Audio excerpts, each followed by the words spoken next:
ফরাকের দিকে আপনার নলের মুখটা করা রয়েছে। যুবক আমার, আমি বোঝাতে চাচ্ছি কাবার থেকে আমাদের নবীর দাম বেশি। জোরে বলো। যদি বলেন আমিনউদ্দিন ভাই, নবী পাকের দরবারে আল্লাহ যেতে বলেছেন, এর দলিলটা কোথায়? অবশ্যই দলিল দেব, তবে নবী আগে কাবা কিনা আগে দেখি। যুদ্ধের ময়দান থেকে নবী আমার ফিরে এসেছেন, আসার পরে টুকটুক টুকটুক করে খানায় কাবা ছাদের উপরে বেলাল রাদিয়াল্লাহু তাআলা আনহুকে উঠিয়ে দিয়েছেন। ওগো বেলাল, কাবা ছাদের উপরে ওঠো। যেই না বেলাল খানায় কাবা ছাদের উপরে উঠেছেন, নবী আমার বললেন, বেলাল তুমি আমার দিকে ফিরে আজান দাও। নবী অর্ডার দিয়েছেন আজান পড়ো। তাহাবশী বেলাল বলছেন, হুজুর ইতিপূর্বে আজান দিয়েছি আমি কাবার দিকে মুখ করে। জঙ্গলে থাকলেও, ময়দানে থাকলে, পাহাড়ে থাকলে নামাজের সময় হয়েছে, আপনি আজান দিতে বলেছেন, আমি আজান দিয়েছি কাবার দিকে মুখ করে। কিন্তু আজকে কাবা তো আমার পায়ের নিচে, আমি কোন দিক ফিরে আজান দেব? নবী বললেন, বেলাল তুমি আমার দিকে ফিরে আজান দাও। কেন জানো বেলাল? তুমি জেনে রেখে দাও, মহান আল্লাহ পাক যদি তোমার নবীকে সৃষ্টি না করতেন, কাবা সৃষ্টি হতো না। এই জন্য আমাদের নবী হলেন কাবার ও কাবা। সোনামানিকেরা আমার, বড় মহাব্বতি কথা বলতে হয়। তাহলে কোরআন শরীফ থেকে আমরা প্রমাণ নেব।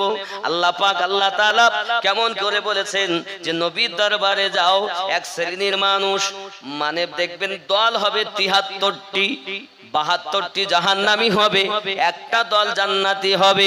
এখন ইউটিউব খুললে ইন্টারনেটের মাধ্যমে দেখতে পাই আমাদের মতো লেকচারার বক্তারা বলছে, জিয়ারাতের নিয়তে মদিনায় যেও না, হজের নিয়তে যদি যাও হজ হবে।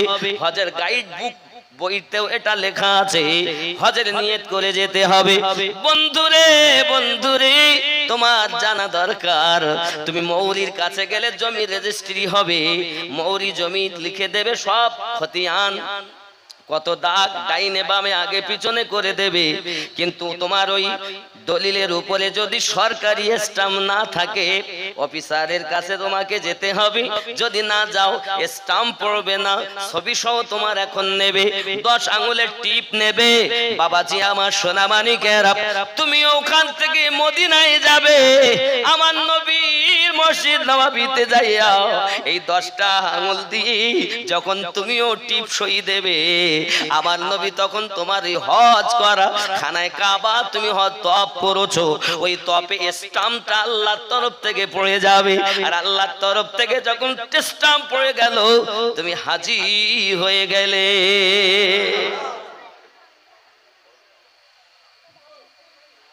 কিন্তু এক শ্রেণীর লোক মদিনায় তো যেতেই চায় না। কিন্তু বাবাজি আমার, হাজী সাহেবদের কাছে শুনে দেখুন, মদিনায় যখন যায় চোখের পানি রাখতে পারে না, রওজা দেখেন আর কাঁদে। বাবাজি সব থেকে বড় দুঃখ হয় তখন যখন হাজীদের কানে আওয়াজ আসে, আলবেদা, কালকে তোমাদের বিদায় নিতে হবে। বাবাজি আমার, ফজরের নামাজ পড়তে যায়, বাজে ওয়াক্তে মানুষ পৌঁছে গেল, 40 ওয়াক্তের নামাজ পড়তে হবে। কেউ বা 8 দিন থাকে, কেউ বা 9 দিন থাকে, 10 দিন থাকে, 12 দিনও থাকে, 14 দিনও থাকে, কমপক্ষে 8 দিন মদিনায় থাকতেই হবে, 40 ওয়াক্তের নামাজ পড়তে হবে। হে আল্লাহর বান্দা বান্দি, বারবার চলে যাও, 10টা আঙ্গুল দিয়ে আল্লাহর কাছে খানায় কাবার দিকে মুখ করে আমার নবী পাকের রওজাটাকে সামনে করি তোমরা সেজদা দাও, তুমি 10 আঙ্গুলের ছাপ দাও, আমার নবী তোমার প্রতি খুশি হয়ে যাবে, আর স্ট্যাম্প পড়ে যাবে, তুমি নিষ্পাপ হয়ে যাবে। হাজী সাহেবদের কাছে শুনে দেখুন, একটা তওয়াফ হয়ে গেল, মানে 7 চক্কর, একটা উমরা করা হয়েছে, 7 চক্কর দিয়েছেন কাবা। তারপর মাকামে ইব্রাহিমের দিকে মুখ করে খানায় কাবা এবং ইব্রাহিম নবীর কদম, ইব্রাহিম নবীর কদম, যে কদমকে সামনে রেখে নামাজ পড়তে হয় 2 রাকাত, ঠিক না? 2 রাকাত নামাজ পড়ার পর জমজম পান করো, সাফা মারোয়া 7 বার সাই করো, মাথা নাড়া করো। মহিলা হলে অন্তত পক্ষে 1 ইঞ্চি পরিমাণ চুল কেটে দাও, 1 উমরা তোমার হয়ে গেল। সুবহানাল্লাহ। ঠিক বলছি না ভুল বলছি? 2 নাম্বার, যদি আপনি মনে করেন যে আমি উমরা করব, তাহলে আপনার জন্য আবার কাজ হলো মসজিদে আয়েশায় যেতে হবে। হাগো বাবা, মসজিদে আয়েশায় যাব কেন? এর রহস্যটা কি? কোন মৌলবীরা বলছে না, আপনারা গেছেন হজ করতে, তাও বলেছে যে ওই মসজিদে আয়েশায় যাব কেন? বলিন, শুনে রাখেন। আজকে আব্বাজি আমার সোনা মানিকেরা, মসজিদে আয়েশা এই কারণে যাওয়া, আমার আপনার নবীর নওয়াসা ইমাম হোসাইন যখন মদিনা ত্যাগ করে মক্কায় গেলেন, খানায় কাবা তওয়াফ করতেছেন, বাবা আমার ইহরামের ভিতরে দুশমনের দল ছুরি লুকিয়ে রেখেছে। হোসাইন যখন পাশে আসবে তাকে কতল করে দেওয়া হবে। হুজুর আপনার বুঝতে পারলেন আমার এখানেও নিরাপত্তা নাই। ইমাম হোসাইনে পাক রাদিয়াল্লাহু তাআলা আনহু ওখান থেকে কারবালার পথে রওনা দিলেন। এখন কারবালার পথে রওনা দিতে গিয়ে মসজিদে আয়েশাতে গেলেন। তখন ওই জায়গা মসজিদে আয়েশা তৈরি হয়নি, ওই জায়গাটার নাম হলো তামিম। জায়গাটার নাম কি? তামিম। বন্ধুরে, কেন ওখানে ইমাম হোসাইন অবস্থান করেছেন? আমার নবী পাকের ঘোষিত আমার হোসাইন যখন ওখানে গেছে, ওই জায়গাটাই হবে দ্বিতীয় তওয়াফ করার জন্য তোমাদের আসল স্থান। ওখানে আবার যাবে, ইহরামের নিয়ত করে 2 রাকাত নামাজ আদায় করবে। তারপরে নামাজ আদায় করার পরে মাথার ওই তোমার কাফনটা ফেলে দেবে, কাপড়টা ফেলে দেবে, আর মাথায় দেবে না। আর তুমি তাকবীর বলবে, লাব্বাইক আল্লাহুম্মা লাব্বাইক লা শারীকা লাকা লাব্বাইক ইন্নাল হামদা ওয়ান নি'মাতা লাকাল মুলক লা শারীকা লাক। এই তাকবীর তুমি মুখে বলবে আর এগিয়ে যাবে। ঠিক না হাজী সাহেব? ভুল বলছি? এই তাকবীর তো করতে হয়। বন্ধুরে আমার, খানায় কাবা তওয়াফ করলেন। চলেন দেখি আমরা, বাবা খানায় কাবায় হজ হয় না। খানায় কাবায় আপনি থাকলেন, যখন 8ই জিলহজ এসে গেল, এই তোমাদের গাড়ি নাম্বার এত, গাড়ি নাম্বার এত, তোমাদের রুমের নিচে তোমরা আসবে, এত নাম্বার গাড়িতে উঠবে। কোথায় যাচ্ছ? যে হজ করতে যাচ্ছি। হজেরই জন্য তো তোমাদের নিয়ে যাওয়া হবে। আল্লাহ, খানায় কাবায় হজ হবে না? বলছে না। 1 লক্ষ রাকাত সওয়াব 1 রাকাতে, সেখানে হজ হবে না? বলছে না। তাহলে মক্কার পরে দামি হলো মদিনা, 1 রাকাত 50,000, ওখানেও হজ হবে না? তাহলে না, মদিনায়ও হজ হবে না, মক্কাতেও হজ হবে না। কোথায় হবে? ফাঁকা মাঠ, আরফাতের মাঠ, মুজদালিফা যেতে হবে এবার। ঠিক কি না? হাগো, ফাঁকা মাঠ, ওখানে হজ,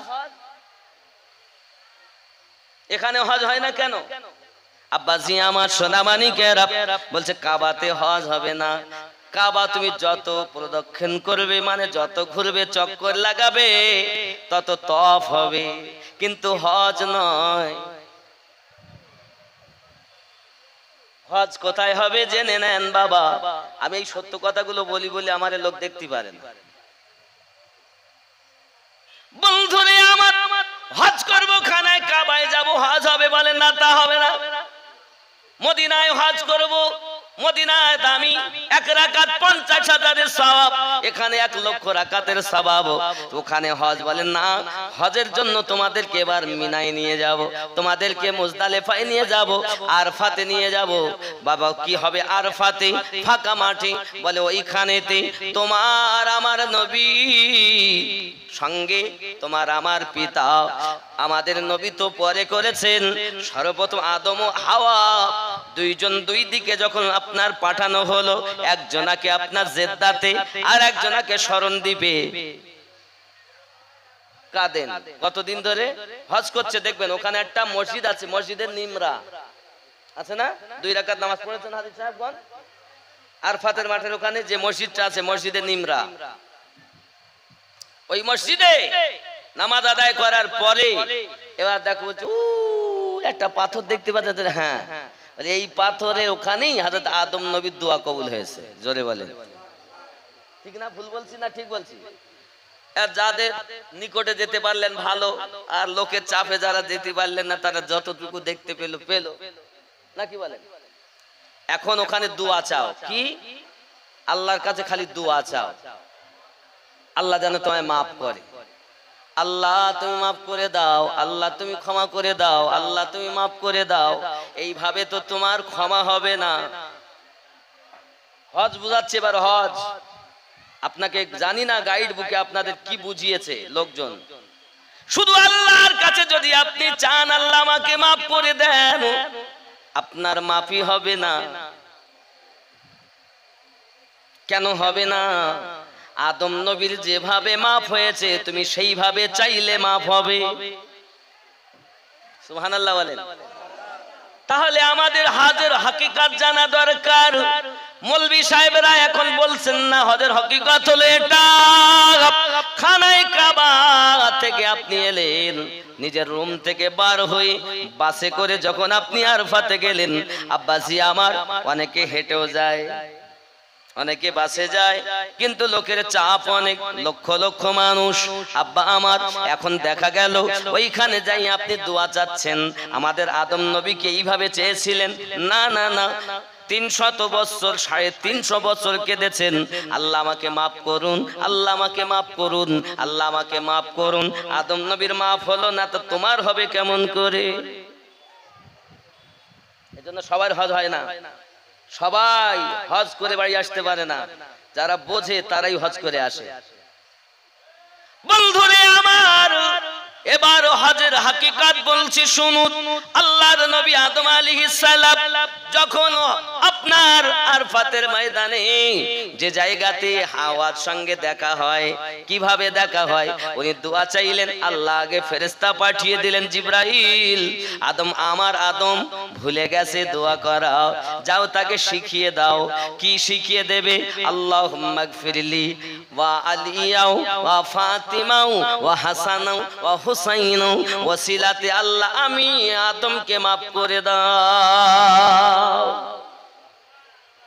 আল্লাহর নবী আদম আমাদের নবীর ওসিলা নিলেন, আলীর ওসিলা নিলেন, হাসান হোসেনের ওসিলা নিলেন, ফাতেমার ওসিলা নিলেন, তারপরে তার দোয়া কবুল হলো।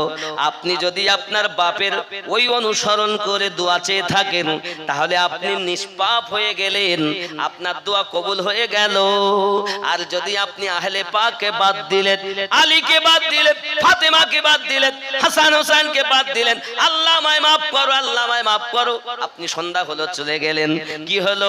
বলে আসর আপনি বেরিয়ে পড়ে জোহর আর আসর একসঙ্গে পড়ো, আর রাস্তায় চলে যাও, যেতে যেতে মাগরিবের টাইম হলো, নামাজ পড়া যাবে না, ঠিক না? জানি না হাজী সাহেবগণ কিভাবে দোয়া করছেন, তবে এটা যারা গাইড বুক করে বা শোনে, আমি তাদের বুঝাতে চাচ্ছি, আল্লাহ যদি আপনাকে হজে নিয়ে যায় তো আপনি আপনার বাপের অনুসরণ করে চলবেন। কারণ আমরা আদমের সন্তান, আদমের দোয়া যেভাবে কবুল হয়েছে, আদম নিষ্পাপ হলেন, হাব্বা আর আদম ওই আরফাতের ময়দানে ওই পাথরের কাছে মিলন হয়ে গেল। জোরে বলে। এরপর যেতে হবে, চলো। বলছে হুজুর মাগরিবের নামাজ পড়া যাবে না? আমাদের মৌলবীরা হজ করে বলছে এক ওয়াক্ত নামাজ পড়লে না যদি পড়ো 80 হব্বা দোজখ, আর ওখানে নামাজ কাজা করাই ফরজ। কি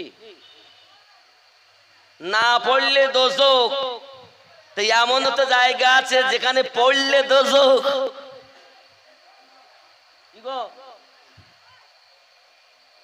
এখানে ওয়াজ করে বলছে এক ওয়াক্ত নামাজের জন্য 80 হব্বা দোজখ, বলে দেওয়া দরকার ছিল বাবা, আবার পড়লো 80 হব্বা দোজখ, জায়গা পার্থক্য। বাড়ি থাকবে, গাড়িতে থাকবে, রাস্তায় থাকবে, তোমার নামাজ পড়তে হবে, মাপ নাই। হজে যখন যাবে, ওই হজে গেলে আরফাত থেকে এবার মুজদালিফায় মিনার দিকে যেতে হবে। এই যাওয়া পথে যোহর আসর একসঙ্গে পড়ো। বলে হুজুর আসরের টাইম হয়নি, তাও পড়তে হবে? হ্যাঁ,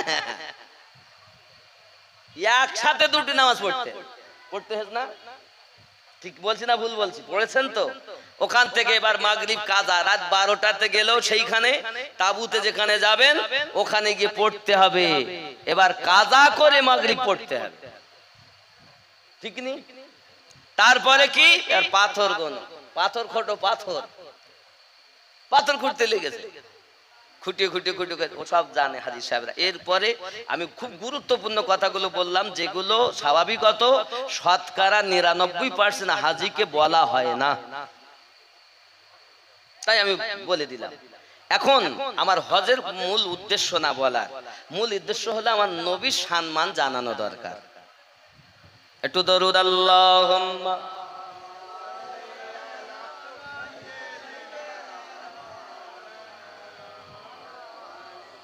बस बस बस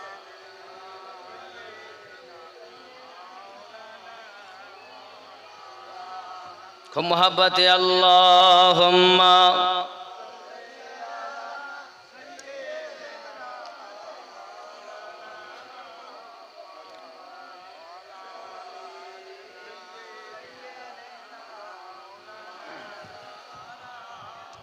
আব্বাজি আমার সোনা মানিকেরা, এখন যদি কেউ বলে আমি মদিনায় যাব না, চলেন আমার আল্লাহ পাক ওয়াজ করে বলতেছেন কোরআন মাজিদ সূরা নিসা আয়াত নাম্বার 64, মহান আল্লাহ পাক জানিয়ে দিচ্ছেন বিসমিল্লাহির রহমানির রহিম ওয়ালাউ আন্নাহুম ইয ওয়ালামু জাউকা ফাস্তাগফিরুল্লাহ ওয়াস্তাগফার লাহুমুর রাসূল লাওয়াজাদুল্লাহা তাওয়াবার রহিমা। জোরে বলুন সুবহানাল্লাহ। হে বাবাজিরা আমার, আল্লাহ পাক জানাতে যাচ্ছেন আমার বান্দা বান্দি, তোমরা যদি তোমাদের জানের প্রতি জুলুম করে ফেলো, ওয়ালাউ আন্নাহুম ইয যালামু, যদি তোমরা তোমাদের জানের প্রতি জুলুম করো, তাহলে কি করো? ওয়ালাউ আন্নাহুম ইয যালামু জাউক, তাহলে তোমরা আমার নবীর দরবারে চলে যাও। নবীর দরবারে যাইয়া কি করব? ফাস্তাগফিরুল্লাহ, আমি আল্লাহর কাছে ক্ষমা ভিক্ষা করো। আস্তাগফার লাহুমুর রাসূল, আর আমার নবী তোমাদের পক্ষ থেকে আমি আল্লাহর কাছে ক্ষমা ভিক্ষা চাইবে। লাওয়াজাদুল্লাহ তাওয়াবার রহিমা, আমি আল্লাহ পাক তোমাদের জীবনের গুনাহ maaf করে দেব, গফুরুর রহিম হয়ে যাব। তুমি বলছো নবীর দরবারে যাব না, আর আল্লাহর নবীর দরবারে তো যাবে মোহাব্বত করে যারা। হে নবীর দেশে চলো না, জিয়ারতে ওই মদিনা, স্বপ্নে আমি দেখি সোনার মদিনা। জোরে বলুন সুবহানাল্লাহ। আমার নবী নূরের ছবি, দো জাহানের নূরের নবী, সেই নবীকে দেখার তরে মন হলো মোর দিওয়ানা, স্বপ্নে আমি দেখি সোনার মদিনা, স্বপ্নে আমি দেখি সোনার মদিনা। নবীর দেশে চলো না, জিয়ারতে ওই মদিনা, স্বপ্নে আমি দেখি সোনার মদিনা। জোরে বলুন সুবহানাল্লাহ। বন্ধুরে বাবারে, নবী পাকের রওজা মোবারক আছে, হাজী সাহেব যখন আসেন চোখের পানিতে তাদের বুকটা ভেসে যায় বাবা, দাড়ি মোবারকটা ভিজে যায়। হয়তো জীবনের মতো শেষ আশা হলো, আর নবী গো তো আপনার ওসিলায় কোরআন পেয়েছি, নামাজ পেয়েছি, রোজা পেয়েছি, আর হয়তো আপনার দরবারে আসতে পারবো না। অনেক জয়ীব মানুষ আল্লাহর হাবিব রুহানি দোয়া রাখবেন, রওজা আমাদের ধরতে দিল না। দূর থেকে রওজা দেখেছি, এই ছিদ্র দিয়ে দেখো আবু বকর রাদিয়াল্লাহু তাআলা শুয়ে আছেন ডাইনে, বামে শুয়ে আছেন ফারুক আজম, মিডলতে আমার দয়ার নবীর রওজা মুবারাকা। জোরে বলুন না ইয়া রাসূলুল্লাহ। হে বাবাজিরা আমার, আমাদের নবী কি মারা গেছেন না জীবিত? যারা আমার নবীর রওজায় যায় নবী কি দেখেন না? বাবাজি আমার খেয়াল করুন, আমরা দলিল থেকে নেব। এই যে আয়াত সূরা নিসা তেলাওয়াত করতেছি, এই আয়াতের ব্যাখ্যাতে লিখতেছেন বাবাজি আমার কি লেখা হচ্ছে জানেন?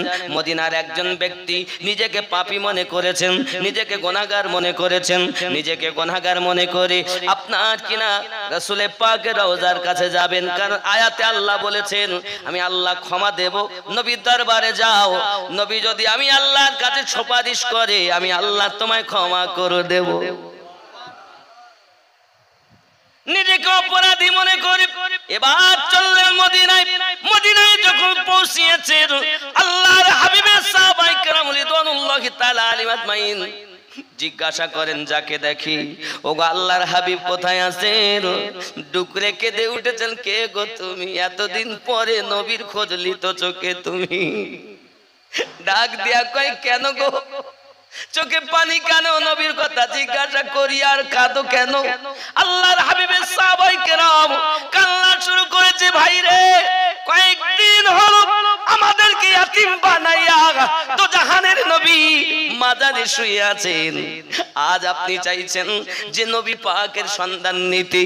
বাবা আমার সঙ্গে সঙ্গে কান্নার কারণটা যখন বলেছেন, ওই ব্যক্তি বলছেন ভাই রে, আমার মনে বড় আশা ছিল আমার নবী পাকের কাছে যাব, যাওয়ার পরে আমি ক্ষমা ভিক্ষা চাইব, আল্লাহর কাছে তওবা করব। আমার নবী আমার জন্য আল্লাহর কাছে সুপারিশ করবেন আর আল্লাহ আমাকে মাফ দেবেন। কোরআন মাজিদে সূরা নিসা আয়াত 64 তার প্রমাণ দেয়। এই জন্য আমি পাপী মনে করি আমি রাসূলে পাকের কাছে এসেছি। কিন্তু আপনারা তো বলছেন নবী পর্দায় চলে গেছেন, এখন আমার উপায় কি? আল্লাহর হাবিবের সাহাবায়ে কেরাম বলেন, এই ভাইজান, নবী মরে নাই রে, নবী জীবিত। যাও যাও যাও, মাজারের কাছে যাও, তোমার মনের আরজি জানাও, আমার নবী মাজার থেকে তোমার সাহায্য করবে। এ যুবক রে, আপনি বলেন মরা নবী আর আমার নবী, আমরা আহলে সুন্নাত ওয়াল জামাতের মানুষ জানি আমাদের নবী জিন্দা নবী। একটা প্রমাণ নাই, 226টি জায়গাতে লেখা আছে। ইতিপূর্বে পুরাতন ওয়াজ আমার শুনবেন, আমি বলেছি সেখানে 226 জায়গাতে লেখা আমার নবী মাজারে জীবিত জীবিত জীবিত। আমরা জীবিত নবীর কলেমা পড়ি, মরা নবী নয় আমাদের বিশ্বাস। আমাদের যে আজ দক্ষিণ কোয়াপাড়ার মাটিতে আমরা নবী নবী করি, আমার নবী আমাদের ডাক শুনতেছে। এখান থেকে যদি নবী শোনেন তাহলে নিকটে গেলে কি অবস্থা? কোরআন মাজিদে সূরা নিসা আয়াত তার প্রমাণ করে। বাবা লেখা হচ্ছে তাফসীরের মধ্যে, ওই ব্যক্তি এবার আপনার কিনা মাজারের নিকটে গেলেন। এখন মাজারে যাওয়া যদি শিরক হতো, ফতোয়া হলো জিয়ারত করা শিরক বেদাত বলছে না। যদি শিরক হতো নবী সাহাবী কেন তাকে বললেন যাও রওজার কাছে? বাবা আবার শিরকের ফতোয়া দেবে, জিয়ারতের নিয়তে যেও না। আমি বলি বাবা তোমার জানতে বুঝতে ভুল আছে। বাবা তুমি জানো না আমার নবীর যখন 6 বছর বয়স, তখন আমার নবী তার আব্বার মাজার আম্মা জানা দাসীকে লইয়া জিয়ারত করতে গেছে। তুমি শিরকের ফতোয়া দাও, তোমার একটু জ্ঞান করা দরকার যে শিরকের ফতোয়া দিচ্ছি কাদের প্রতি? তাহলে কি আমাদের নবীও শিরক করেছেন? 6 বছর বয়সে তো এখনো এলান নবুয়ত এলান হয়নি। 6 বছরে আমার নবী যাচ্ছেন আব্বার রওজা জিয়ারত করতে। ফিরে আসার পথে দরুদি নবী, এ বাবা কি বলবো আমার নবীর শানের কথা। চলেন আমি খানায় রওজার কাছে ওই সাহাবীকে রেখে এসে নবী ওই ব্যক্তিকে তাবিনকে রেখে এসেছি। বাবা উনি ওখানে থাক, চলেন একটুখানি আমার নবীকে নিয়ে ঘুরে আসি। তাই আপনার তায়েবা নগর থেকে নবী ঘুরে এসে এবার ইয়াসরিব দেশে নবী যাচ্ছেন, মানে নবী পাকের নানার লয়ে যাচ্ছেন মদিনায়। জন্ম হলো মক্কায়, কোথায় নবীর বাসা? ঠিক খানায় কাবা, তারপরে আপনার মাকাম ইব্রাহিম, তারপরে আবে জামজামের নলকূপ। আব্বাজি আমার ওখানে নল লাগানো আছে। এরপরে সাফা মারোয়া, সাফা মারোয়ার পরে আপনার কিনা সাফা এবং মারোয়ার অপোজিটে হাম্মাম খানা, যেটা আবু জাহেলের বাড়ি ছিল, সেটা হলো এখন পায়খানা পেশাবের ঘর। হাজী সাহেবদের কাছে শুনে দেখেন, হাগিলেও নাকি পাওয়া যায়। সুবহানাল্লাহ। আজ পর্যন্ত কেউ বলেছে কোড়াপাড়ার মাটিতে কেউ যদি পায়খানা করে তো নেকি পাবে? বলেছে? কিন্তু আবু জাহেলের ভিটা হাম্মাম খানা, যেটা পায়খানা করলে নেকি পাওয়া যাবে, পেশাব করলে নেকি পাওয়া যাবে। কারণ এত বড় দুশমন জগতে দ্বিতীয় নাই। আমার নবীর সঙ্গে বিয়াদবি করেছে রে বাবা। ঠিক ওই হাম্মাম খানার অপোজিটে এখন সেটা হলুদ রঙের ঘর, লাইব্রেরিতে পরিণত করেছে। এটাই হলো আমার নবীজির জন্মভূম। জোরে বলুন ইয়া রাসূলুল্লাহ। বন্ধুরে আমার কথা মিলছে তো সব নাকি? একদম মিলছে। হাজী সাহেবদের তো আমি যখন বলছি একদম চোখে ভেসে উঠছে। এক তো চোখে দেখে এসেছেন, আর সেখানে চলে এসেছেন। আমার কথার সঙ্গে হাজী সাহেবরা বুঝতে পারছেন যে বাস্তব। আমি কি মিথ্যা বলছি? বন্ধুরে আমার, এটাই এখন লাইব্রেরিতে পরিণত আমার নবী পাকের রওজা মোবারকা। এখন আসুন, নবী পাক মদিনা মুনাওয়ারায় সর্বপ্রথম আসছেন 6 বছর আপনার কিনা বয়সে আম্মা জানের সঙ্গে দাসী সুয়াইবাকে সাথে করে নিয়ে যখন আপনার চলে আসতেছে। এ সোনা মানিকেরা আমার, খেয়াল করুন, আস্তে আস্তে আস্তে আস্তে দাসী উম্মে আয়মান, লা হাওলা ওয়ালা কুওয়াতা ইল্লা বিল্লাহ, দাসী সুয়াইবা বলে ফেলেছি, দাসী সুয়াইবা নয়, দাসী উম্মে আয়মান। সুবহানাল্লাহ। এজন্য একটা ভুল হয়ে গেছে, আস্তাগফিরুল্লাহ রাব্বি মিন কুল্লি যামবি ওয়া তুবু ইলাই। কারণ একটা নাম ভুল হলে কিয়ামতে আমার আগুনের কাচি দিয়ে জিহ্বা কাটবে। কথা বুঝছেন? হতেই পারে, মিস্টেক হতেই পারে, মানুষ ভুলের ঊর্ধ্বে নয়। তো দাসীর নাম কি? নবী পাক আছেন আর আম্মা জান আছে, আর দাসীর নাম কি? দাসী উম্মে আয়মান। সুবহানাল্লাহ বলেন। হে বন্ধুরে আমার, মদিনায় যখন পৌঁছালেন নবী, আম্মা জানের সঙ্গে মদিনায় আগে থেকে খবর পৌঁছে যায়। এই মদিনায় যাওয়ার পথে অনেক ঘটনা ঘটে রে বাবা। মদিনায় যাওয়ার পথে ঘটনা ঘটে। খাজা আব্দুল মুত্তালিব বৌমাকে বিদায় দিতে গিয়ে কেঁদেই ফেলেছিলেন বাবা। আজকের যুগে কোড়াপাড়ার মাটিতে শ্বশুর শাশুড়িকে ভাত দিতে চায় না বৌমারা। আমি আমার মায়েদেরকে একটুখানি উপমা দিয়ে যাই, বুঝিয়ে যাই, মা তোমরা আজকে ওয়াজ নসিহত শুনতেছো, শুনে নাও। আমার নবী দিবস যখন নবীজির নবী দিবস পালন করতেছো, আমার নবী পাকের আম্মা জানের একটু জীবনীটা দেখো। আমার নবী পাকের আম্মা ছেলের কান্না সহ্য হয় না, আব্বাকে খেতে দিয়েছেন আর বলতেছেন, ওগো আমার শ্বশুর আব্বাজি, আমার মনে বড় আশা ছেলেকে নিয়ে একটু আমার বাপের লয় ইয়াশরিফ দেশ, এখনো মদিনা হয়নি, দেশটার নাম হলো ইয়াশরিফে যাব। আপনি যদি ইজাজত দেন তাহলে যাই, আর আপনি যদি না দেন তাহলে যাব না। হযরত আব্দুল মুত্তালিব খাবার খেতে খেতে চোখ দিয়ে টপ টপ করে পানি ঝরতে আরম্ভ করেছে। আব্বুজি, আপনি যদি না যেতে দিতে চান আমি না যাব না, তবে কিসের জন্য আপনি কাঁদতেছেন একবার কি খুলে বলবেন? খাজা আব্দুল মুত্তালিব বলছেন, বৌমা, আমার এই বংশের ভিতরে যে গুরুত্বপূর্ণ যাকে পাঠিয়েছি ফিরে আর আমার কাছে আসেনি।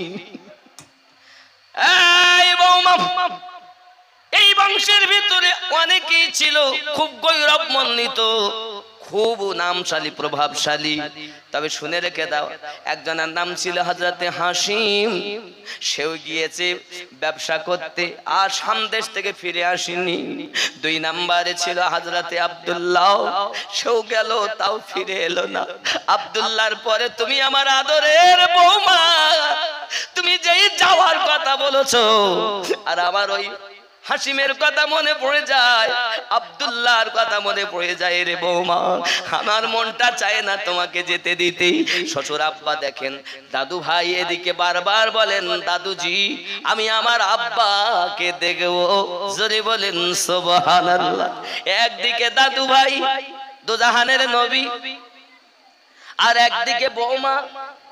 এখন ছেলে হারিয়েছেন, বৌমা যদি হারিয়ে যায় তাহলে তো বড় মুশকিল। হযরত আব্দুল মুত্তালিব বলেন, আমি কাকে নিয়ে বাঁচবো দুনিয়ায়? যুবক রে, তারপরও ধৈর্য ধরে বৌমাকে বললেন, বৌমা গো তুমি যাও, আমার কোনো আপত্তি নাই বাবা। সোনামানি মনের ভিতরে দুঃখ চেপে রেখে বৌমাকে গুছিয়ে নিতে বললেন। দাসী উম্মে আয়মান একটি ঘোড়ার উপর, উটের উপরে, আর একটি উটের উপরে হযরত আমেনা আর আমাদের দয়ার নবী চেপেছেন। নবী কোলে, আমেনা উটের উপরে। আর যেই কিনা আপনার উট ছাড়তে যাবেন, হঠাৎ করে আব্দুল মুত্তালিব মাথা চক্কর খেয়ে জমিনে পড়ে গিয়েছে। হযরত আমিনা উপর থেকে নিচে নেমে শ্বশুর আব্বার মাথাটা চাঙের উপরে দিয়ে দাড়ি মোবারক গুলো আপনার বুলিয়ে দেয়, আর মাথায় পানি দিয়ে হুঁশ যখন ফিরে গেল, হুঁশ ফেরার পরে আপনার কিনা বলছে, আব্বুজি আমি যাব না, আর যাব না। বৌমা গো কি জানি আমার কি হয়ে গেল, হাসিমের কথা মনে পড়ে যায়, আব্দুল্লাহর কথা মনে পড়ে যায়। বৌমা গো তোমাকে বিদায় দিতে জানো আমার কলিজাটা ফেটে যায় রে বৌমা। তবে আমি আমার দাদু ভাইয়ের কান্না সইতে পারি না। আব্বা হারিয়েছে আমার দাদু ভাই, আমি চাই না আমার দাদু ভাই আমার কাছে কাঁদবে, এতিম মুহাম্মদ আমার সম্মুখে কাঁদবে, আমি দাদু হইয়া সইতে পারি না। আমার আদরের নাতি না, আমার আদরের নাতি না, সে আমার কলিজার টুকরা। ওগো বৌমা যাও যাও যাও, লইয়া তুমি যাও। আমার নবী পাক সাল্লাল্লাহু আলাইহি ওয়াসাল্লাম এর সাথে করে নিয়ে শ্বশুর আব্বা যখন উঠে লাঠিটা করে দিয়ে যখন দাঁড়িয়ে গেছে, লাঠি ঠেকা দিয়ে, বৌমা যাও। এমন যত সময় আমার নবী পাক এবং হযরতে আমিনাকে আব্দুল মুত্তালিব দেখতে পান, তত সময় চোখ ফেরান না বাবা। বাবারে এমন কোন বৌমা আছে নাকি শ্বশুর শাশুড়ি খেদমত করবে? শ্বশুর বাড়ি গেলে বৌমা, শ্বশুর কাঁদে, শাশুড়ি কাঁদে, কাঁদে না বাবা, কাঁদে না। আরো তো বলে কি বেঁচে গেছি, পয়জান দূরে চলেছে। কি বৌমা এখন বৌমার মতো হয়ে আছে। বৌমা হয়ে ঘরে আসলে হবে না রে বাবা, মেয়ে হয়ে ঘরে আসতে হবে। আর শাশুড়ি হয়ে ঘরে থাকলে হবে না, আম্মা হতে হবে। যদি শাশুড়ি না হয়ে মা হতে পারে, আর বৌমা না হয়ে যদি মেয়ে হতে পারে, সংসারে অশান্তি থাকতো না রে বাবা। আসলেই তো শাশুড়ি হয়েই থেকে গেল, বৌমা হয়েই থেকে গেল, আর সংসারে শান্তি পাওয়া গেল না। আমি অনুরোধ করব, আজ থেকে নবী দিবস থেকে সবক নিন। আজ থেকে আর শ্বশুর শাশুড়ির সঙ্গে ঝগড়া নয়, নিজের মায়ের এবং নিজের বাপের থেকে বেশি শ্বশুর শাশুড়িকে আদর যত্ন করব। এটা নিয়ত করেন, তাহলে জলসা দিয়ে নবী দিবস করে লাভ আছে। আর যদি আপনি নাই করেন, যা তাই থেকে গেলেন, তো করে লাভ কি? শিক্ষা নেন আম্মা জান আমিনা থেকে, হযরত আমিনা রাদিয়াল্লাহু তাআলা না জান। এখন মদিনার মানুষ সবাই অপেক্ষায় রত, মুস্তাফা আসছেন, মুস্তাফা আসছেন। বাবাজি আমার সবাই রাস্তায় দাঁড়িয়ে আছেন, কেউ আপনার কিনা দেখেন, ওই দেখো ওই দেখো, ওই তো যেন সূর্য উদিত হয়েছে বাবা। পাহাড়ি অঞ্চল, পাহাড়ি অঞ্চল। আমি যখন মক্কা মদিনায় গেছি, চোখে ভরা পানি, বুক ভরা বেদনা নিয়ে কেঁদেছি আল্লাহ। সব দিকে পাহাড় আর পাহাড়, এইখানে আমার দয়ার নবী কত কষ্ট করে ইসলামের আলো জ্বালিয়েছেন, যে আজ তামাম পৃথিবীর মাটিতে ইসলামের ডাঙ্কা বাজতেছে। বন্ধুরে, মনে বড় কল্পনা, মনে বড় জল্পনা। আমার নবীরে প্রেম করো, ভালোবাসো। প্রেম করলে হো জগতে লাভ, পর জগতেও লাভ। চলুন না গিয়ে যাই। এমন সময় আমেনা রাদিয়াল্লাহু তাআলা আনহা, সবাই বলছে ওই তো, ওই তো আমেনা আসছে, ওই তো। মনে হয় ওই যে চন্দ্রের মতো ফুটফুট করছে, এটাই মনে হয় মুহাম্মদ হবে। ওটাই মনে হয় মুহাম্মদ হবে। জোরে বলুন সুবহানাল্লাহ। আমার নবী যখন মদিনায় পৌঁছালেন, ইয়াসরিব দেশে পৌঁছালেন, আমার নবী পাককে তারা কোলে করে নেয়। একজন আমার নবীর কদম মাটিতে ঠেকতে দেয় না, আদর যত্ন করে ইয়াসরিব দেশে নবী প্রথম যান। এমন সমাতি বন্ধুরে আমার বাপের নাই যখন উনি থাকেন, বিভিন্ন রকমের নমুনা নিদর্শন দেখে। দাসী উম্মে আয়মান বলেন, আমেনা বোন আমার মনের ভিতরে বড় আশা আছে, আমি একটু মদিনার ইয়াসরিবের শহরটা ঘুরে আসি, বাজারটা ঘুরে আসি, বাজারটা দেখা আমার বড় ইচ্ছা আছে, মদিনার বাজারটা একটুখানি দেখবো। হযরতে আমেনা বলেন, ওগো উম্মে আয়মান শুনে রেখে দাও বোন, তুমি তো যাবে কিন্তু তুমি জানো না আমার এই ছেলের কত নমুনা আমি দেখেছি গর্ভে ধারণ অবস্থায়। এ যে আখিরি জামানার নবী, এর তো শত্রু অনেক। তবে আয়মান রাস্তায় যদি কেউ জিজ্ঞাসা করে ছেলেটার নাম কি, যেন তুমি পরিচয় দেবে না, তোমার নাম যে দাসী উম্মে আয়মান, তোমারও পরিচয় যেন দেবে না, কারণ তোমার নাম দাসী উম্মে আয়মান সেটাও তাওরাতে আছে, তোমার নাম কি হবে সেটাও আছে, সব পরিচয় তাতে লেখা আছে। খবরদার যেন কাউকে বলবে না, কারণ রাস্তার মাঝে অনেক রাহিব দেখতে পাবে, যারা আমার নবীকে দেখলেই নবীর জানি দুশমন হয়ে যাবে। ওরে আবু উম্মে আয়মান, আমার নবীর পরিচয়, আমার বেটার পরিচয় যেন তুমি দেবে না। শোনেন নবীর কথা শোনেন। দাসী টুকটুক করে বাজারের দিকে যাচ্ছে, আর বাজারের মুখেই এক রাহিব ছুটে এসেছে। ছুটে এসেই বলছে, তোমাদের বাড়ি কোথায়? দাসী চুপ হয়ে আছে। নাম কি? চুপ হয়ে আছে। বাচ্চাটার নাম কি? তাও চুপ হয়ে আছে। কিছুই বলছো না, একটা তো কথা বলো। আচ্ছা যদি তুমি না বলো, অন্তত আমি জিজ্ঞাসা করব, হ্যাঁ আর না বলবো, তাহলে বুঝে নেব। জিজ্ঞাসা করছেন, তোমার নাম কি? উম্মে আয়মান। তোমরা কি মক্কা থেকে আসলো? জি হ্যাঁ। জি। এই ছেলেটার নাম কি? মোহাম্মদ। জি। আশ্চর্য। এই ছেলেটার মায়ের নাম কি? আমিনা। এই ছেলেটার আব্বার নাম কি? আব্দুল্লাহ। এ কথা যখন রাহিব বলছে, দাসী উম্মে আয়মান শুধু মাথা নাড়ালেন। হ্যাঁ। এমন সময়তে ওই রাহিব হাত জোড় করে বলে, দাসী উম্মে আয়মান আমি তাওরাতের পণ্ডিত, আমি তাওরাতের পণ্ডিত। তাওরাত কিতাবে লেখা আছে এই ছেলেটার নাক নকশার কথা, ওই ছেলেটার আব্বার কথা, ওই ছেলেটার দাদুর কথা, এই মুহাম্মাদের মায়ের কথা। ওই ছেলেটা সর্বপ্রথম এই মদিনা শহরে দাসী উম্মে আয়মানের সঙ্গে আসবে, সেটাও তাওরাতে লেখা আছে।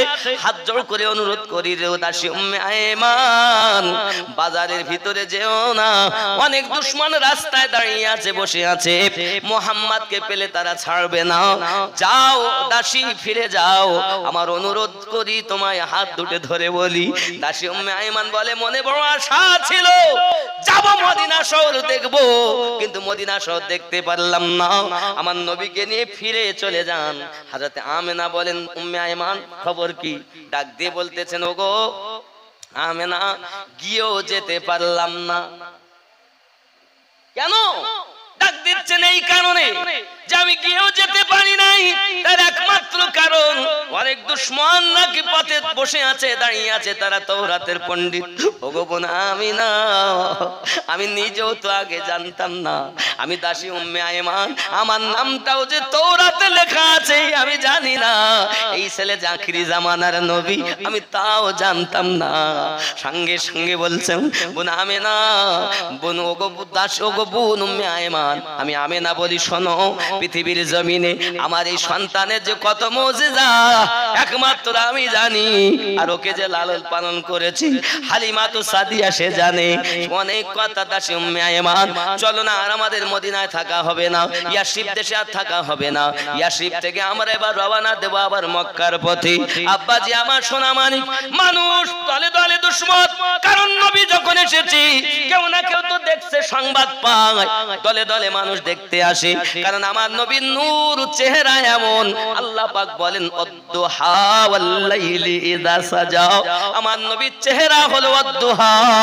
কখনো বলেছেন ওয়াদ-দুহা, কখনো আমার নবী পাকের শান বলতে আল্লাহ বলেছেন ইয়াসিন, কখনো বলেছেন তাহা, কখনো বলেছেন মুজাম্মিল, কখনো বলেছেন মুদাথ্থির। আমার নবীর তুলনা নাই, আমার নবীর নূর চেহারার তুলনা নাই। পূর্ণিমার চাঁদের থেকে আমাদের নবী সুন্দর। কি ভেবেছেন? চলে যাচ্ছেন রাস্তা দিয়ে, মানুষ দেখে তো এই রাস্তা বাদ দিয়ে আরেক রাস্তা ধরে। 14 দিন পর রাসূল পাক সাল্লাল্লাহু আলাইহি সাল্লাম বলেন, আম্মা আমার তো আব্বার জিয়ারাতের ইচ্ছা ছিল। এখন দাসী উম্মে আয়মান এবং হযরতে আম্মা আমিনা রাদিয়াল্লাহু তাআলা আনহা আবওয়া নামক জায়গাতে আপনার কিনা যে অবস্থান করলেন, ওখানে আপনার আমার নবীকে ডাক দিয়ে বলতেছেন, ওগো বাবা মুস্তাফা, ওই যে তোমার আব্বা জানের রওজা, জোরে বলুন সুবহান। কিভাবে চিনেছে ওইটাই আব্বার রওজা? তার নমুনা হযরত আব্দুল মুত্তালিব আগে থেকেই দেখেছে। অনেক কথা বাবা কিতাবের ভিতরে লেখা আছে। যদি আমি বনি হাশিমের কথা বলতাম বা আব্দুল্লাহর ইন্তেকালের কথা বলতাম, তাহলে রওজার প্রোটেস্টটা ওইখানে আপনারা পেয়ে যেতেন। সারমর্ম এটাই বোঝেন। হযরত আমিনা রাদিয়াল্লাহু তাআলা নিশানা অনুযায়ী বলেছেন, ওটাই হলো তোমার আব্বা জানের রওজা। আমার নবী পাক সাল্লাল্লাহু আলাইহি সাল্লাম এবার নেমে আব্বা রওজার কাছে চলে গেছেন। বাবা জিয়ারত করতে গেছেন, জিয়ারত করেন নবী। ওইখানেতে কত আমার নবী কাঁদেন আব্বু আব্বু করে বাবা। এমন সময়তেই দেখা গেল হযরতে আমিনা রাদিয়াল্লাহু তাআলা না যেন মাথাটা ভারী হয়ে যাচ্ছে। দাসী উম্মে আয়মানকে ডাকছে, দাসী উম্মে আয়মান কাছে এসো, কাছে এসো। দাসী উম্মে আয়মান কাছে এসেছে। আসার পরে বন্ধু আমার মাথাটা যখন চক্কর খেয়ে গেল, দাসী উম্মে আয়মান আপনার কিনা জাঙের উপরে নিয়েছেন। আমিনা বলেন, ওগো দাসী উম্মে আয়মান, আমার মুহাম্মদকে আমার কাছে ডেকে দাও। বন্ধু আমার নবী আসলেন আম্মা জানের কাছে, চক্কর খেয়ে মাথা পড়ে গেছে। বাবাজি সঙ্গে সঙ্গে নবী আমার বলছে, আম্মা আপনার কি হয়েছে, কি জন্য এমন করতেছেন? আমার নবী পাককে ডাক দিয়ে সঙ্গে সঙ্গে বলছেন, বাবা মুহাম্মদ। জি আম্মা, আমি কয়েকটা উপদেশ তোমাকে দেব বাবা। প্রত্যেক নতুন জিনিস পুরাতন হইয়া যায়, আমিও পুরাতন হইয়া যাব রে বাবা। সব একদিন চলে যাবে, আমিও একদিন চলে যাব। হয়তো আমার যাবার সময় এসে গেছে। তুমি যখন তোমার আব্বার রওজা জিয়ারত করতেছিলে, আমি আমিনা দেখি আমার চোখটা বন্ধ হয়ে গেছে। আর তোমার আব্বা হাত ছাউনি দিয়ে আমাকে ডাক দিয়েছে মুহাম্মদ। কিতাবের মধ্যে এসেছে, যদি কোন ইন্তিকাল করা ব্যক্তি কাউকে যদি শব্দের মাধ্যমে ডাক দেয়, তাহলে এটা মৃত্যুর লক্ষণ। এ মুহাম্মদ, আমার মুস্তাফা, আমার কলিজার টুকরা বাবা, আমি তোমাকে উপদেশ দেই, তোমার আব্বা যখন আমার হাত ছাউনি দিয়েছে, আমি আর বাঁচবো না, আমি হয়তো এখানেই মারা যাব। তবে আমি তোমাকে বলি বাবা, তুমি যখন মদিনা মক্কায় চলে যাবে, তোমার দাদুর সঙ্গে সমস্ত ঘটনা খুলে খুলে বলবে, আমার কথা বলবে। আর তোমাকে একটা উপদেশ দেই বাবা, তুমি জানো কোনোদিন খেলতে যাবে না বাবা, খেলা করতে যাবে না, খেলা করতে যাবে না। বলো কারণ কি? খেলা করতে যেতে নিষেধ করলেন কেন? কারণ খেলার সময় হলে বাচ্চারা একত্রিত হয়, খেলা করে। সন্ধ্যার একটু আগে আপন আপন পিতা এসে বাচ্চা নিয়ে যায়। ওগো মুস্তাফা, এতদিন আমি আমিনা তোমারে লইয়া এসেছি, আজ তো আমি আর থাকবো না। খেলতে যখন যাবে তখন তোমার আব্বার কথা মনে পড়ে যাবে, তোমার মায়ের কথা মনে পড়ে যাবে, তুমি কাঁদবে।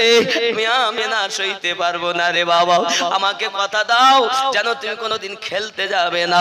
আল্লাহ তোমাকে খেলার জন্য তৈরি করিনি মুহাম্মদ, আল্লাহ তোমাকে এই দুনিয়ায় নূরের আলো জ্বালানোর জন্য পাঠিয়েছে। কিতাব প্রমাণ করে বন্ধু। হযরতে আমিনা রাদিয়াল্লাহু তাআলা আনহা আমার শিশু নবীকে নিয়ে উপদেশ দিতেই থাকেন। দাদুকে যাইয়া সালাম দেবে, আমার ঘটনাটা বলবে, আর তোমার দাদুর কাছেই থাকবে বাবা। এটা হলো আমার অনুরোধ। তোমার দাদু যদি কোনো কথা বলে, কারো কাছে দায়িত্ব দেয়, তার কাছে যাবে। আর শুনে রেখে দাও, আমার পরে দাসী উম্মে আইমানকে ডেকে বলছেন, দাসী উম্মে আইমান রে, আমি চলে যাব, আজ থেকে আমার মুহাম্মাদের মায়ের মতো হবে তুমি। উম্মে আইমান কথা দেয়, আমি মায়ের মতো দেখবো, তার ছায়া হয়ে থাকবো পাশে, কোন সময় কোনো অসুবিধা হতে দেব না। এ কথা বলতে বলতে হযরতে আমেনা রাদিয়াল্লাহু তাআলা আনহা ইন্না লিল্লাহি ওয়া ইন্না ইলাইহি রাজিউন পড়ে দিয়েছেন। নবী আমার কান্না শুরু করে দিয়েছেন মায়ের পাশে। সেটাই বলা হচ্ছে, শিশু নবী মায়ের পাশে বসে বসে কাঁদে রে, আরশের পায়া হিলে রে। নূরের নবী মায়ের পাশে বসে বসে কাঁদে রে, আরশের পায়া হিলে রে। বাড়ি গিয়ে কাকে আমি ডাকিব, দয়াল আম্মা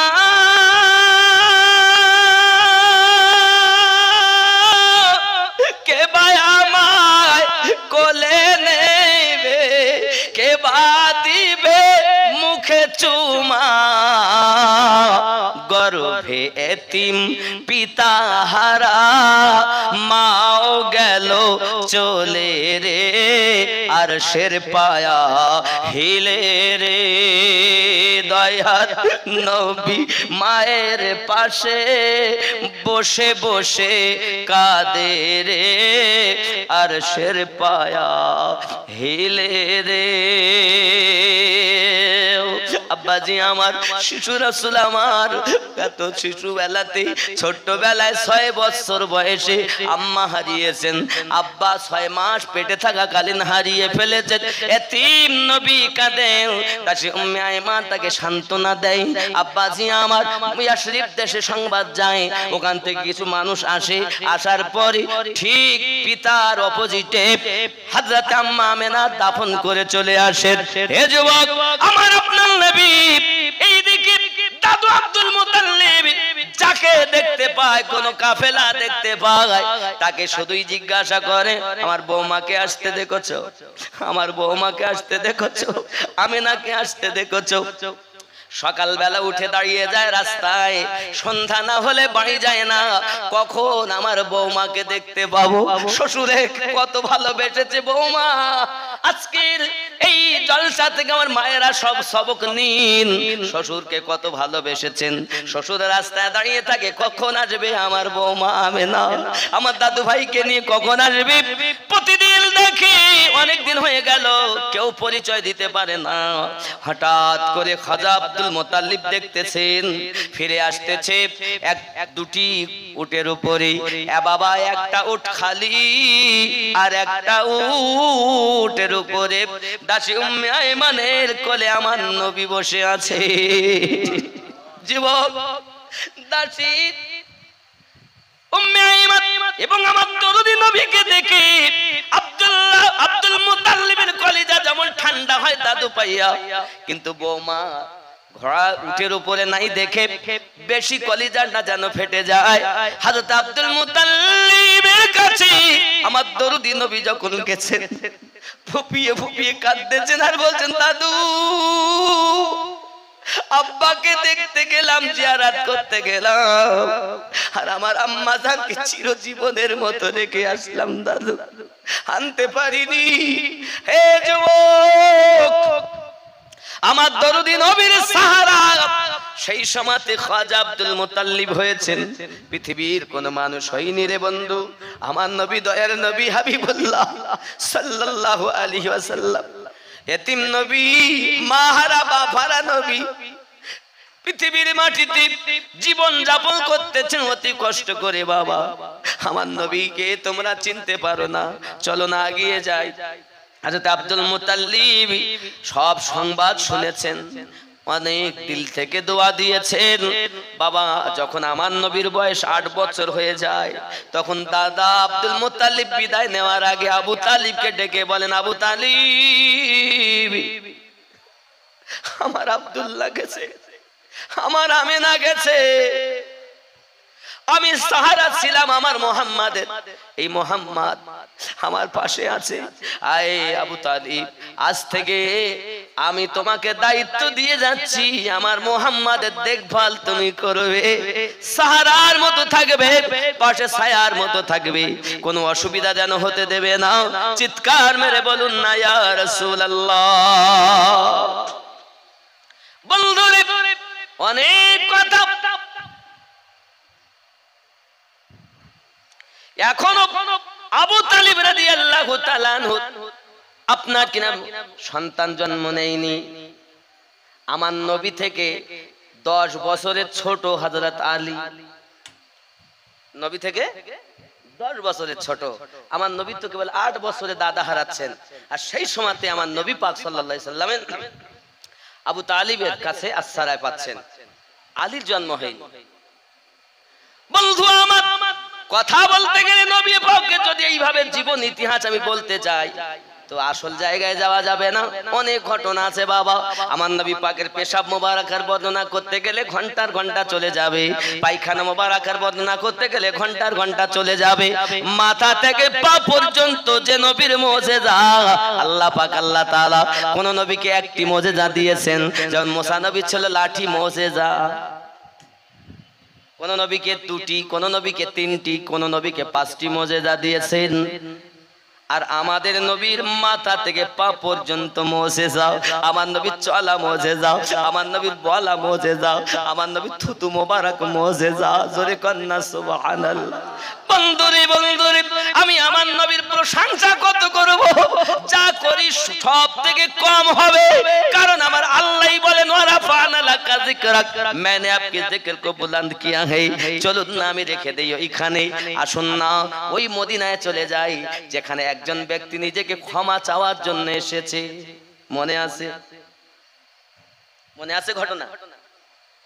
মদিনার মাটিতে আমার নবী রওজার কাছে এসে বলতেছেন, ইয়া রাসূলুল্লাহ, ইয়া হাবিবাল্লাহ, আপনার দরবারে আসা আমার কাজ, আর আমাকে বখশিয়ে নেওয়া আপনার কাজ। জোরে বলুন না ইয়া রাসূলুল্লাহ।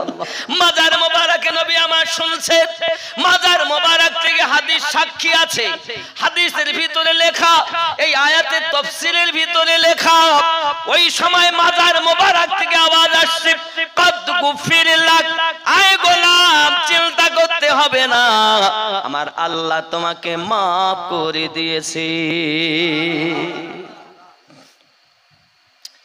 बिगड़ी भी बनाएंगे, जलवे भी दिखाएंगे, बिगड़ी भी बनाएंगे, जलवे भी दिखाएंगे, जलवे भी दिखाएंगे, घबराओ ना दीवानो, आका बुलाएंगे, घबराओ ना दीवानो, आका बुलाएंगे। अल्लाहुम्मा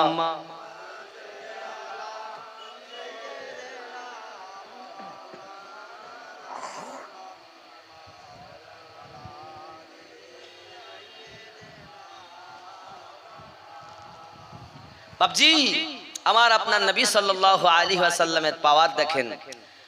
দুনিয়া থেকে চলে যাওয়ার পরও উম্মতের খবর রাখছেন, পাপী এসেছেন রওজায়, জীবনের গোনা মাফ করে গিয়েছেন। জোরে বলে। যখন 63টা বছর হায়াতে ছিলেন তখন আমার নবী পাক সাল্লাল্লাহু আলাইহি সাল্লামের কাছে আবু বকর গেছেন, সিদ্দিক হয়ে গেছেন, ওমর গেছেন, ফারুক আজম হয়ে গেছেন, উসমান গেছেন, জিন্নুরাইন হয়ে গেছেন, আলী গেছেন, হায়দারে কাররার হয়ে গেছেন, বেলাল গিয়েছেন হাবশি দেশের মানুষ, মুয়াজ্জিনে আজম হয়ে গেছেন, নবীও বানাতে পারেন। জোরে বলে। 10 জন সাহাবীকে আমার আপনার নবী জান্নাতের সার্টিফিকেট দিয়েছেন। আরো জোরে। আমরাও যদি আমার নবী পাকের কাছে সেই উলফাত নিতে পারি, এখান থেকে আমরা লাভবান হব। আমার নবীকে আপনি চেনেন বা নাই বা চেনেন, শুনে রাখেন হাজী সাহেবদের কাছে, মদিনাতুল মুনাওয়ারায় এখন থাম্বায় পরিণত করে রাখা আছে তাকে, যার নাম উস্তুনে হান্নানা। দেখেছেন না? হয়তো যখন প্রথমে রওজায় ঢুকেছেন তখন বুঝতে পারেননি, হয়তো বলার লোক ছিল না, কিন্তু যখন রিয়াজুল জান্নাতে গেছেন, রিয়াজুল জান্নাতে এখন একটা কাপড় দিয়ে এরিয়া করা আছে, সবসময় ঢুকতে দেয় না, এখন আবার অ্যাপসের মাধ্যমে দিতে হয়, অথবা যে গাইড থাকে ওই গাইড যখন সংবাদ দেয় তাদের গ্রুপে যাইয়া যে আমার 50 জন লোক আছে বা 30 জন লোক আছে, তখন তাদের একটা সময় দেয় যে অমুক দিন অমুক সময় হবে। আমিও যখন যাই তো রিয়াজুল জান্নাতে যাব, তো এই অ্যাপস আমারও নামানো আছে। কি অ্যাপসটার নাম ভুলে যাচ্ছি, আমি দেখাচ্ছি। আমার তো ওই অ্যাপসের মাধ্যম দিয়ে আমরা ইনশাআল্লাহ তাআলা গিয়েছিলাম ওই রওজাত মোবারকায়। যাই হোক, ওই রওজা মোবারকাতে যখন আপনি যাবেন, যাওয়ার পর আপনাকে সবকিছু দেখাবে। জি, নামাজ পড়ছেন আপনি 2 রাকাত, কিন্তু যেখানে আল্লাহ রাসূল সাল্লাল্লাহু আলাইহি ওয়াসাল্লাম সাহাবায়ে কেরামদের নিয়ে বসে থাকতেন, 70 জন সাহাবী, বাপ মা ঘর বাড়ি সব ফেলে আসহাবে সুফফা এরিয়ার মধ্যে, আসহাবে সুফফা রিয়াজুল জান্নাত একটা ওর ভিতরে, যেখানে আমার নবী দাঁড়িয়ে দাঁড়িয়ে খুতবা দিতেন, রিয়াজুল জান্নাত বলা আছে, একটি স্থান নির্ধারণ করা আছে। এখান থেকে 40 বছর আগে যারা হজ করেছেন তেমন মানুষের কাছে আমি শুনে দেখেছি এরিয়াটা বড় লম্বা ছিল, কিন্তু এখন সেটা ছোট করে একটা এরিয়া ভাগ করে নিয়েছেন। একটু কাছে কাছে আসেন বাবা, আমি জানি পাড়ার নবী প্রেমিকরা সব আগিয়ে এসেছেন, একটু কাছে আসেন আর মহব্বতে বলুন ইয়া রাসূলুল্লাহ, আর জোরে ইয়া রাসূলুল্লাহ, মোহব্বতে ইয়া রাসূলুল্লাহ, ইয়া হাবিবাল্লাহ, ইয়া রাসূল बिगड़ी भी बनाएंगे, जलवा भी दिखाएंगे, घबराओ न दीवानों, आका बुलाएंगे। जोरे बोलूं या रसूल अल्लाह, हम मस्जिद नबवी के देखेंगे मीनारों को, हम मस्जिद नबवी के देखेंगे मीनारों को, और गुंबद खज़रा के पर नूर नज़ारों को, हम जाके मदीना फिर वापस न आएंगे, घबराओ न दीवानों, आका बुलाएंगे। जोरे बोलूं ना सुबहानल्लाह। मिल जाएगी ताबीरे एक रोज तो ख्वाबों की मिल जाएंगी ताबीरें, एक रोज तो ख्वाबों की गिर जाएगी दीवारें, सब देखना राहों की। हम रोज़ाए अक़दस पर, हम रोज़ाए अक़दस पर जब आंसू बहाएंगे, हम रोज़ाए अक़दस पर जब आंसू बहाएंगे, घबराओ ना दीवानों, आका बुलाएंगे। জোরে বলুন। কথা বুঝতে, আপনারা তো হিন্দি বোঝেন, উর্দু বোঝেন, বুঝতে পারছেন না? दिल इश्क नबी में तो कुछ और भड़कने दो, दिल इश्क नबी में तो कुछ, दिल इश्क नबी में तो कुछ और भड़कने दो, कुछ और भड़कने दो, इस दीद की आतिश को और बिखरने दो। हम तशना दिली चलकर, हम तशना दिली चलकर ज़मज़म से बुझाएंगे, हम तशना दिली चलकर ज़मज़म से बुझाएंगे। घबराओ ना दीवानों, आका बुलाएंगे। जोरे बोलूं ना या रसूल। ख्याल करें, जब हशर के मैदान में हशर बपा होगा, जब हशर के मैदान में एक हशर बफा होगा, जब फैसला उम्मत का करने को खुदा होगा, उम्मत को शाहे बतहा, उम्मत को शाहे बतहा दामन में छुपाएंगे। घबराओ ना दीवानों, आका बुलाएंगे। जोरे बोलो।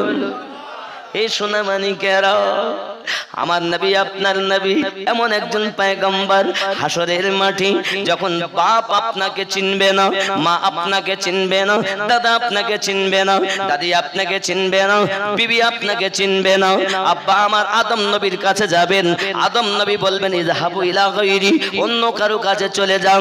ইব্রাহিম নবীর কাছে যাবেন, ইযহাবু ইলা গায়রি, অন্য কারো কাছে চলে যাও। হে বাবাজি আমার, যখন ঈসা নবীর কাছে আসবেন, এমনি করে করে করে করে উম্মতগণ, ঈসা নবী বলবেন ইযহাবু ইলা মুহাম্মদ সাল্লাল্লাহু আলাইহি ওয়াসাল্লাম, তোমরা ছুটে যাও মুহাম্মদ সাল্লাল্লাহু আলাইহি সাল্লামের কাছে। আমার আপনার নবী ওই হাসরের মাঠে হাসরের মাঠে বাবাজি মাথা কানা সেজদায় রেখে আল্লাহর দ্বারে হাত পেতে কাঁদবেন। আল্লাহ মাথা কানা রেখে বলবেন আল্লাহুম্মা ইয়া হাবলি উম্মতি, আল্লাহ আমার উম্মতের উপায় কি হবে? উম্মতগণ যখন নিকটে পৌঁছাবেন আমার আপনার নবী বলবেন আনালাহা আনালাহা, উম্মত ঘাবড়ায়ো না, আমি নবী তোমাদের জন্য দাঁড়িয়ে আছি। জোরে বলো। এজন্য বলা হয়েছে হাসরের ময়দানে নবী থাকিবেন সেজদায়, আমার এতিম উম্মত যেন জান্নাত পেয়ে যায়। জোরে বলে আহা হাসরের ময়দানে নবী থাকিবেন সেজদায়, আহা আমার এতিম উম্মত যেন জান্নাত পেয়ে যায়। উম্মতেরই পাগল নবী, উম্মতেরই পাগল নবী মনে রাখিও, মন যদি দিতে হয় নবীকে দিও, ভালো যদি বাসতে হয় নবীকে। তো আমার সঙ্গে পড়া যাবে আহা মন যদি দিতে হয় নবীকে দিও, ভালো যদি বাসতে হয় নবীকে। সবাই বলুন ভালো যদি বাসতে হয় নবীকে আসো, মন যদি দিতে হয় নবীকে দিও, ভালো যদি বাসতে হয় নবীকে। আহা জাহান্নামের গেটে নবী দাঁড়িয়ে থাকবেন, আহা মিলাদ পালনকারীদেরকে পার করাবেন। জোরে বলেন আহা জাহান্নামের গেটে নবী দাঁড়িয়ে থাকবেন, আহা মিলাদ পালনকারীদেরকে পার করাবেন। সেই নবীজির মহব্বতে, সেই নবীজির মহব্বতে কিয়াম করিও, মন যদি দিতে হয় নবীকে, আহা ভালো যদি বাসতে হয়। খুব মহব্বতে সবাই বলুন আমার নবী শুনছেন, আমার নবী দেখছেন, আহা ভালো যদি বাসতে হয় নবীকে বাসো, ভালো যদি বাসতে হয় নবীকে। জোরে বল না ইয়া রাসূলুল্লাহ।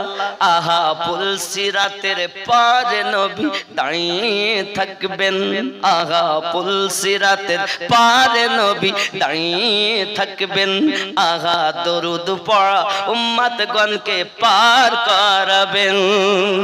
ইয়া রাসূলুল্লাহ ইয়া হাবিবাল্লাহ, হুজুর দরুদ পড়াদেরকে পার করবেন কেন? আমার আল্লাহ পাক বলতেছেন ইন্নাল্লাহা ওয়া মালাইকাতাহু ইউসাল্লুনা আলান নবী, আমি আল্লাহ আমার ফেরেশতাদেরকে নিয়ে নবীর প্রতি দরুদ শরীফ পড়ি। ইয়া আইয়ুহাল্লাযিনা আমানু সাল্লু আলাইহি ওয়া সাল্লিমু তাসলিমা, আই ঈমানদার বিশ্বাসীগণ তোমরা আমার নবীর প্রতি দরুদ সালাম পাঠ করো, পৌঁছাও। জোরে বলেন না সুবহানাল্লাহ। আহা জাহান্নামের গেটে নবী দাঁড়িয়ে থাকবেন, আহা পুলসিরাতের পারে নবী দাঁড়িয়ে থাকবেন, আহা দরুদ পড়া উম্মতগণকে পার করাবেন। ওগো সেই নবীজির মহব্বতে, সেই নবীজির মহব্বতে পাগল হইও, মন যদি দিতে হয় নবীকে দিও, ভালো যদি বাসতে হয় নবীকে। বন্ধু কেন ভালোবাসবো, কেন ভালোবাসবো? তুমি ভালোবাসতে চাও না, যাও রিয়াজুল জান্নাতে যাইয়া দেখো আমার নবী পাক সাল্লাল্লাহু আলাইহি সাল্লাম যখন মসজিদ নববীটা কাঁচা খেজুর পাতার মসজিদ ছিল বাবা, যখন সাহাবায়ে কেরাম রিদওয়ানুল্লাহি তাআলা আলাইহিম আজমাইনগণ এনারা চিন্তা ভাবনা করলেন এবার মসজিদটা একটু পাকা করতে হবে, সুন্দর করতে হবে। এই সুন্দরের আলোচনা যখন চলছে আব্বাজি আমার তখন কান্নার আওয়াজ ভেসে ভেসে আসতেছে। আমার নবী পাক বলেন কে কাঁদে গো, কে কাঁদে গো? কান্নার আওয়াজ বাচ্চার নাই আসে। হযরতে আবু বকর রাদিয়াল্লাহু তাআলা টুক টুক টুক টুক করে এসে দেখেন অন্য কেউ কাঁদে না, খেজুরের একটা ডাল কান্না করতেছে। কেন কান্না করে? কান্না করে কিছুই বলে না, কান্না বন্ধ হয় না। এসে হাত দিচ্ছেন, কান্না বন্ধ হয় না। একটাই কথা, আবু বকর প্রেম বেদনায় আমায় কাঁদিয়েছে। হযরত আবু বকর রাদিয়াল্লাহু তাআলা আমার নবী পাকের কাছে দাঁড়িয়ে হাজির হয়ে যান, ইয়া রাসূলুল্লাহ, ইয়া হাবিবাল্লাহ। ওই খেজুরের কাঠ কাঁদতেছে, কোন মানুষ কাঁদেনি। হে বাবাজি, একটা কাঠ কান্না করতেছে। কেন কান্না করতেছে? এ যুবক আর যুবকেরা, আজ আপনারা ব্রেনের ভিতরে রাখুন, না জানি কার জীবনের শেষ জলসা হচ্ছে, কেউ বলতে পারি না রে বাবা। আগামীতে হয়তো আর দেখা সাক্ষাৎ হবে না রে বন্ধু। তবে আমি আপনাদেরকে একটাই মেসেজ দিয়ে যাই, আমার নবীকে যদি প্রেম করতে পারো, এহ জগতে লাভ হবে, পর জগতেও তুমি জান্নাতি হয়ে যাবে। হযরত আবু বকর রাদিয়াল্লাহু তাআলা আমার নবী পাকের কাছে এসে খবর দিলেন, হুজুর হুজুর। কি হয়েছে আবু বকর? কে কাঁদে? ফেদাকা বি উম্মিহি, হুজুর আমার আব্বা মা আপনার কদমে কুরবান হয়ে যাক হুজুর। এই যে একটা খেজুরের কাঠ, যেটাতে আপনি হেলান দিয়ে দিয়ে খুতবা দিতেন মসজিদের মধ্যে, সেই খেজুরের কাঠটা কান্না করতেছে। কেন কান্না করতেছে? সেই খেজুরের কাঠটা কান্না করতেছে। নবী আমার কেমন নবী দেখেন, শুধু গাছের নবী নয়, মাছের নবী নয়, বিশ্ব নবী বলে ছোট করো না। হে আমার সোনা মানিকেরা, আমার আল্লাহ 18,000 মখলুকাতের নবী বানাইয়াছেন, 80,000 আলমের নবী বানাইয়াছেন। তিনি হলেন আমাদের নবী। গর্ব আমাদের, ফখর আমাদের, আমরা তো বুক ফুলিয়ে বলতে পারি, এ যুবক জওয়ান বিশ্বের মানুষ তোমরা দেখো, আমরা এমন নবীর উম্মত যিনি সবার শ্রেষ্ঠ নবী, নবীদের ইমাম তিনি, এমন নবী যার প্রতি আল্লাহ দরুদ পাঠ করে। ফখর করে বলি, নবীর উম্মত হয়ে আমরা ফখর করি, ঠিক কিনা বলেন? যে নবীর উম্মত হওয়ার পরে এত ফখর, সেই নবীর উম্মত কি সুদ খাইতে পারে, মদ পান করতে পারে, গাঁজা খাইতে পারে? তওবা করুন। কিসের আশায় আছেন? কে আপনার কবরে যাবে?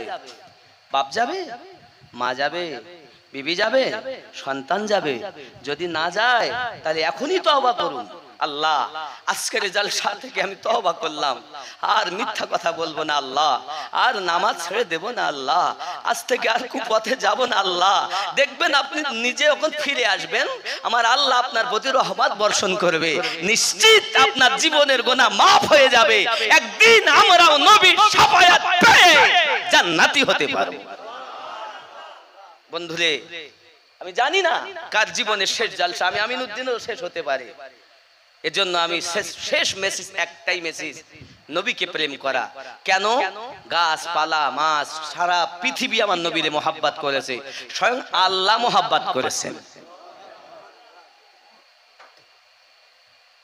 বাপজি আবু বকর রাদিয়াল্লাহু তাআলা যখন গিয়ে বললেন, হুজুর সেই খেজুরের ডাল কানছেন যে কাঠটা আপনি টেক দিয়ে দিয়ে খুতবা দেন। আহ, আমার নবী, দুজাহানের নবী, কলিজাটা যেন কেঁদে উঠেছে আমার রাসূলের। রহমতে ভরা নবী, উনি শুধু মানুষের জন্য রহমত। হায়, আমার রাসূল দুজাহানের বাদশাহ আজও মদিনার মাটিতে কাঁদতেছে, আর আপনি নবীর জন্য একবারও কাঁদেন না। আজকের মেহফিল থেকে যদি আপনি তওবা করে 2 ফোঁটা চোখের পানি আমার রাসূলের ইশকে ফেলাতে পারে, হাসরের মাঠে নাজাতের ওসিলা হতে পারে। বন্ধু খেয়াল করেন, রাসূল আমার উঠলেন, ওঠার পর টুক টুক টুক টুক করে যখন ঠিক ওই খেজুরের ডালের কাছে এসেছে, তো খেজুরের কাঠ আমার নবীর সঙ্গে কথা বলতেছে। জোরে বলেন ইয়া রাসূলুল্লাহ। আমার নবী কাঠের কথা বুঝতেছেন, যে কাঠটার নাম হলো উস্তুনে হান্নানা, আজ থাম্বাতে পরিণত করা আছে।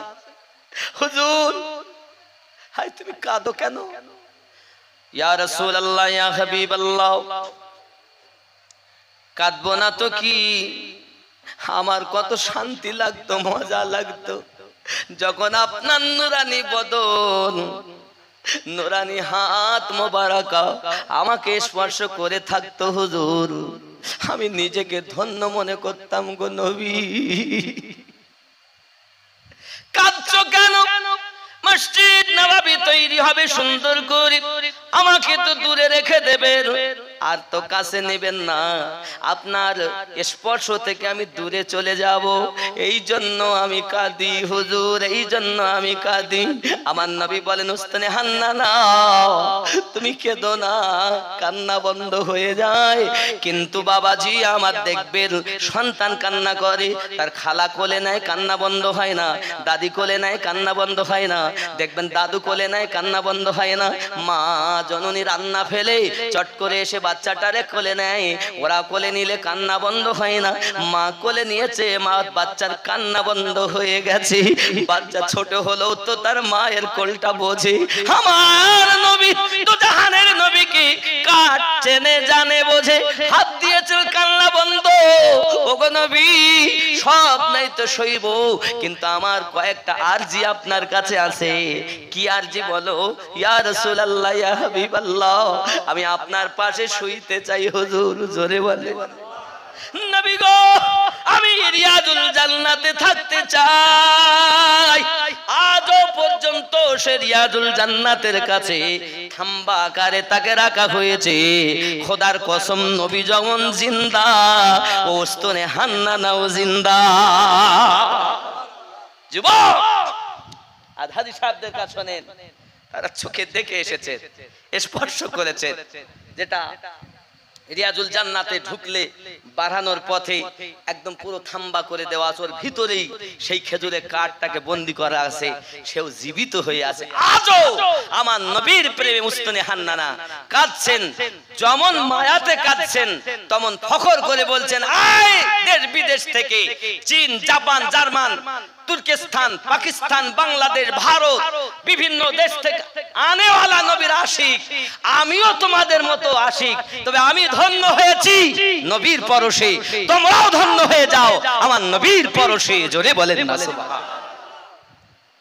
যুবক, সেই নবীকে মহব্বত করো, যে নবীকে কাঠে মহব্বত করেছে, যে নবীকে পাথরে মহব্বত করেছে, যে নবীকে চাঁদ পর্যন্ত হুকুমাত যে নবীর চলেছে।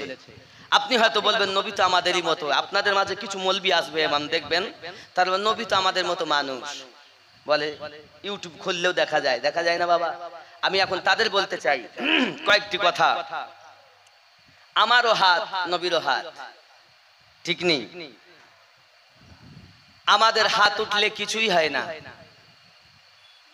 আর আমার রসুলে পাকের হাত মোবারকা উঠেছে তো ডুবান্ত সূর্য মাওলা আলীর আসরের নামাজের ওয়াক্ত বানিয়ে দিয়েছে।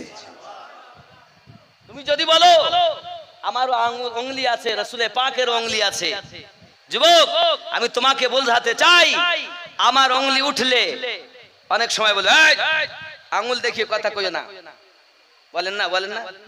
কথা কইবি ক, কিন্তু আঙ্গুল দেখাইয়া কথা কইবি না। যুবক, তুমি আঙ্গুল তুললে তোমার প্রতি মানুষ আরো রাগ বেড়ে যায়। তুমি আঙ্গুল উঠালে তোমার প্রতি আরো রাগ হয়। আর আমাদের নবী আঙ্গুলি মোবারক উঠালে আকাশের চন্দ্র দ্বিখণ্ডিত হয়ে যায়। তুমি যদি মনে করো আমারও আঙ্গুল নবী পাকেরও আঙ্গুল, তাহলে আমি তোমাকে বুঝাতে যাচ্ছি, জিহাদের ময়দানে 1400 সাহাবায়ে کرام রিদওয়ানুল্লাহি তাআলা আলাইহিম আজমাইন পিপাসায় কাতর হয়ে গেছেন। আমার নবী, আপনার নবী বললেন, অল্প একটু পানির ব্যবস্থা করো। অল্প একটু পানি মুশকি যায় আনা হলো। আমার দরুদি নবী সঙ্গে সঙ্গে ওই মুশকি যায় হাত ভরে দিলেন, আর আমার দরুদি রাসূলের 5টি আঙ্গুল দিয়ে পানি দমকালের মতো বাড়ানো আরম্ভ হয়ে গেল। হে যুবক, তুমি যদি বলো আমারও হাত নবীরও হাত, তো নবী পাকের হাত মোবারকের পাওয়ার দেখো, আঙ্গুলি মোবারকের পাওয়ার দেখো। এরূপ ভাবে আমি যদি নবীর হাত মোবারকের পাওয়ার বলি, জিন্দেগি শেষ হবে, তো আমার নবী পাকের হাত মোবারকের পাওয়ার শেষ হবে না। 2 নাম্বার 3 নাম্বার কথা বুঝাতে যাচ্ছি সংক্ষিপ্ত ভাবে। আপনি যদি বলেন সব ছেড়ে দিলাম, নবী পাকের পায়খানা মোবারক, পায়খানা মোবারক, পেশাব মোবারক, কোন দিক থেকে তুমি নবীর মতো আমাকে বুঝাও। একটা দিক থেকে নবীর মতো না, পায়খানা মোবারক, পেশাব মোবারক, আমার নবী পাকের পেশাব মোবারকা পান করে নিয়েছেন। তো দেহ মোবারকা থেকে খুশবু আসতেছে। রাসূল পাক সাল্লাল্লাহু আলাইহি ওয়াসাল্লাম বললেন, কি গো তুমি কি করেছো? হুজুর পানি মনে করে এত সুন্দর সেন্ট লাগছিল, পান করে নিয়েছি। আমার নবী বলেন, যা, তোর জিন্দেগিতে তোর বংশে যত বাচ্চা জন্ম নেবে সকলের দেহ থেকে মুশকে আম্বারার ন্যায় খুশবু আবার হবে। আমার নবী পাকে রক্ত মোবারকা পান করেছে তো জান্নাতি হয়ে গেছে। পায়খানা পাখানা পাখানা মোবারক আমার নবী পাকের। আম্মা জান আয়েশা রাদিয়াল্লাহু তাআলা না বলেন, আমার নবী যখন পাখানা পেশাবে যেতেন তো আমি পরক্ষণে নবী পাক ফিরে এলে যেতাম যে পাখানা পেশাব আছে কিনা দেখি। তো পাখানা পেশাব তো কিছুই পেতাম না, কস্তুরীর সুগন্ধ পেতাম। কোন দিক থেকে তুমি নবীর মতো? আচ্ছা থুতু থুতু, তুমি যদি থুতু ফেলো তাহলে তোমার থুতুর উপরে আর একজন থুতু ফেলতেও ঘৃণা করে। আর আমার নবী পাকের থুতু মোবারক দেখো, থুতু মোবারক, নবী মোবারক, নবী যেমন পাক রাসূলে পাকের থুতু পাক। জোরে বলে। তুমি নবী চিনলে না, নবী দিবস মানাতে আসছো, নবী যে চেনো আগে। যুবক, হযরত জাবির রাদিয়াল্লাহু তাআলা আনহু জিহাদের মাঠে নবী পাকের পেট আর পিঠ সমান দেখছেন। আপনি জানেন না বাবা, ওয়াজ শুনবেন আমার আহলে বায়াত টিভি, এসো জীবন গড়ি ইসলামের পথে চ্যানেল, দরবার শরীফ, মাজুরিয়া টিভি শুনবেন, এর মধ্যে আপনারা পাবেন অনেক ওয়াজগুলো আরো আছে। তো যাই হোক, আমি বুঝাতে চাচ্ছি এটাই, আমার নবীর যে কষ্ট কত। থুতু মোবারকার বরকত দেখেন, পেট আর পিঠ সমান। আহা, 1 মাস 2 মাস 3 মাস পর্যন্ত আমার নবী পাকের ঘরে কিছু জুটতো না, চুলো জ্বলতো না বাবা। হায় হায় হায় হায়, দয়াল কি কষ্ট আপনার জীবনে। 3 মাস পর্যন্ত চুলো জ্বলেনি। একটু খাবার যদি জোগাড় করে কোনো মতে রান্না করেছে তো ইহুদি কাফেরেরা এসে সেই খাবারের পাত্রে বকরির লিদ গুলো ফেলে দিয়েছে, খাবারগুলো যেন নষ্ট হয়ে যায়। আমার দরুদি নবী হাত তুলে আল্লাহর কাছে দোয়া চেয়েছেন, আল্লাহ আমার উম্মতকে আমি নবী চেনার ক্ষমতা দান করো। আমার নবী ঘরের ভিতরে আছেন, দরজার সম্মুখে হাজী সাহেবা যে ঘরটা আপনারা দেখে এসেছেন চোখে, আমি আমিনুদ্দিন চোখেও দেখেছি, কিতাবে পড়েছি। আমার নবী যখন ঘরের ভিতরে থাকতেন তো রাতের বেলা দুশমনের দল পচা নাড়ি ভুড়ি গুলো এনে দরজার বাইরে ফেলে রেখে যেত, যাতে বাড়ির লোক যেন অস্থির হয়ে জায়গা ছেড়ে চলে যায়। আহ আমার দয়াল, আমার দয়াল ঘর থেকে যখন বাইরে এসেছেন পচা নাড়ি ভুড়ি গুলো নিজ হাত দিয়ে পরিষ্কার করে আল্লাহর দরবারে হাত তুলে বলছেন, আল্লাহ তুমি আমার উম্মতকে ক্ষমা করে দাও। তুমি কোন দিক থেকে নবীর মতো দাবি করতে চাইছো? যুবক রে, আরো একটি কথা বলি, আমার রাসূল বর্ণনা করতেছেন, আমি একদিন খানায় খাবার কাছে গেছি আর আবু জাহেল দাঁড়িয়ে আছে। আবু জাহেল তা আমারে দেখিয়ে আমার জামার কলার খানা ধরে খানায় খাবার দেওয়ালে আমাকে খালি ঠুকেই যাচ্ছে, ঠুকেই যাচ্ছে। আমি নবী পাকের মাথা মোবারকা থেকে রক্ত মোবারকা ঝরতে শুরু হয়ে গেছে। আমি নবী তাও বদদুয়া করিনি, সোজা ওখান থেকে বার হয়ে বাড়ির ভিতরে গিয়েছি। আমার বিবি খাদিজাতুল কুবরা রাদিয়াল্লাহু তাআলার কাছে এমন কোন অবশিষ্ট কাপড় নাই যে আমার মাথাটা বেঁধে দেবে। হযরতে খাদিজাতুল কুবরা সালামুল্লাহি আলাইহা তিনি তার ওড়নাখানা ছিঁড়ে আমার নবী পাকের মাথায় ব্যান্ডেজ করে দিয়েছেন। জোরে বলুন না ইয়া রাসূল। হে যুবক, আমি নবীর মুহাব্বতের কথা আপনাদেরকে জানাচ্ছি, কত দয়াল নবী আমার সে কথা আপনাদেরকে বুঝাতে চাচ্ছি। যুবক, আমার দরদি নবী চুপচাপ করে বসে আছেন।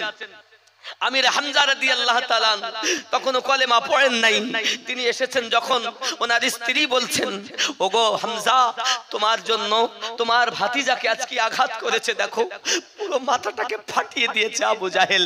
সঙ্গে সঙ্গে হযরত আমির হামজা রাদিয়াল্লাহু তাআলা উনি চলে গেলেন, যাইয়া হযরত আপনার কিনা হযরতে আমির হামজা রাদিয়াল্লাহু তাআলা আবু জাহেলের কাছে গিয়ে তাকে ধরেছে কলোয়ার খানা, ধরে কাবার সঙ্গে সেরকম ভাবে মেরে তারও মাথা ফাটিয়ে দিয়ে, এমন কোন মায়ের লাল নাই যে আমির হামজা রাদিয়াল্লাহু তাআলার মোকাবিলা করে।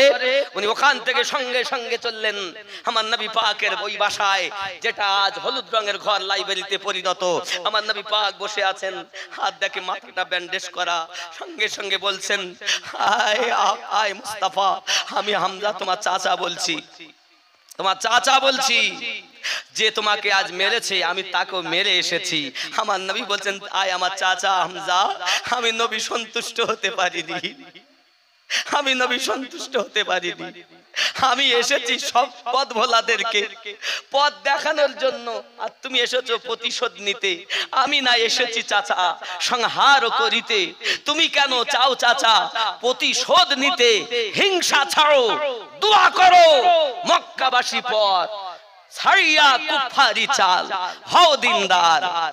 আয় চাচা, আজ আমি নবী সন্তুষ্ট হতাম যদি আপনার জবানে দেখতে পেতাম লা ইলাহা ইল্লাল্লাহু মুহাম্মাদুর রাসূলুল্লাহ সাল্লাল্লাহু আলাইহি ওয়াসাল্লাম। চিৎকার মেরে কান সুবহানাল্লাহ।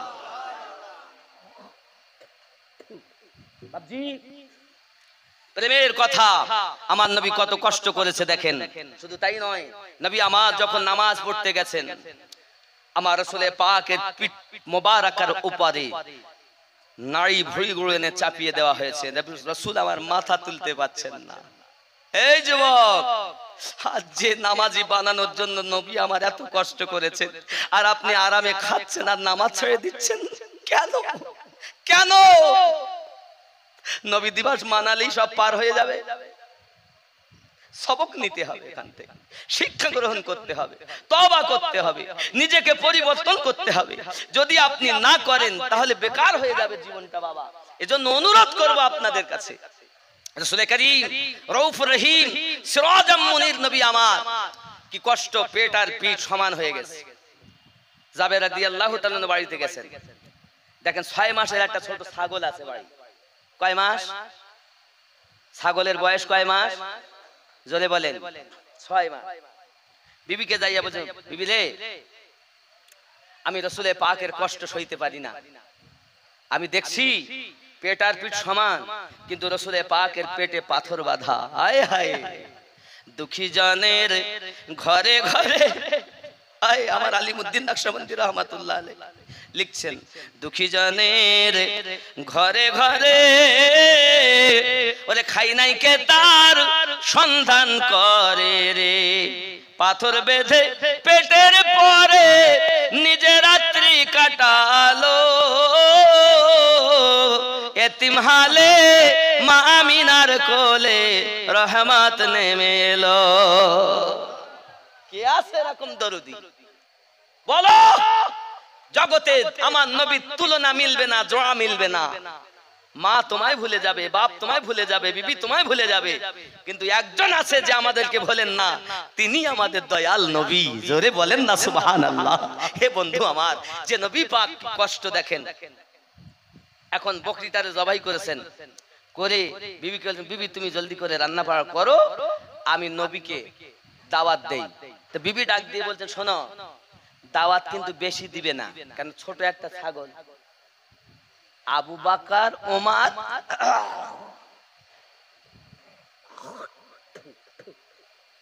শরীরটা ভালো নাই বাবা, প্রায় মাসখানেক মতো। আল্লাহ চালাচ্ছেন তাই চলছি। আমার কথা রাগ করছেন? রাগ করছেন? আজ থেকে তওবা করবেন তো? বলুন না ইনশাআল্লাহ। নামাজি হবেন তো বাবা? আমার নবীকে প্রেম করবেন তো? একটু দরুদ আল্লাহুম্মা।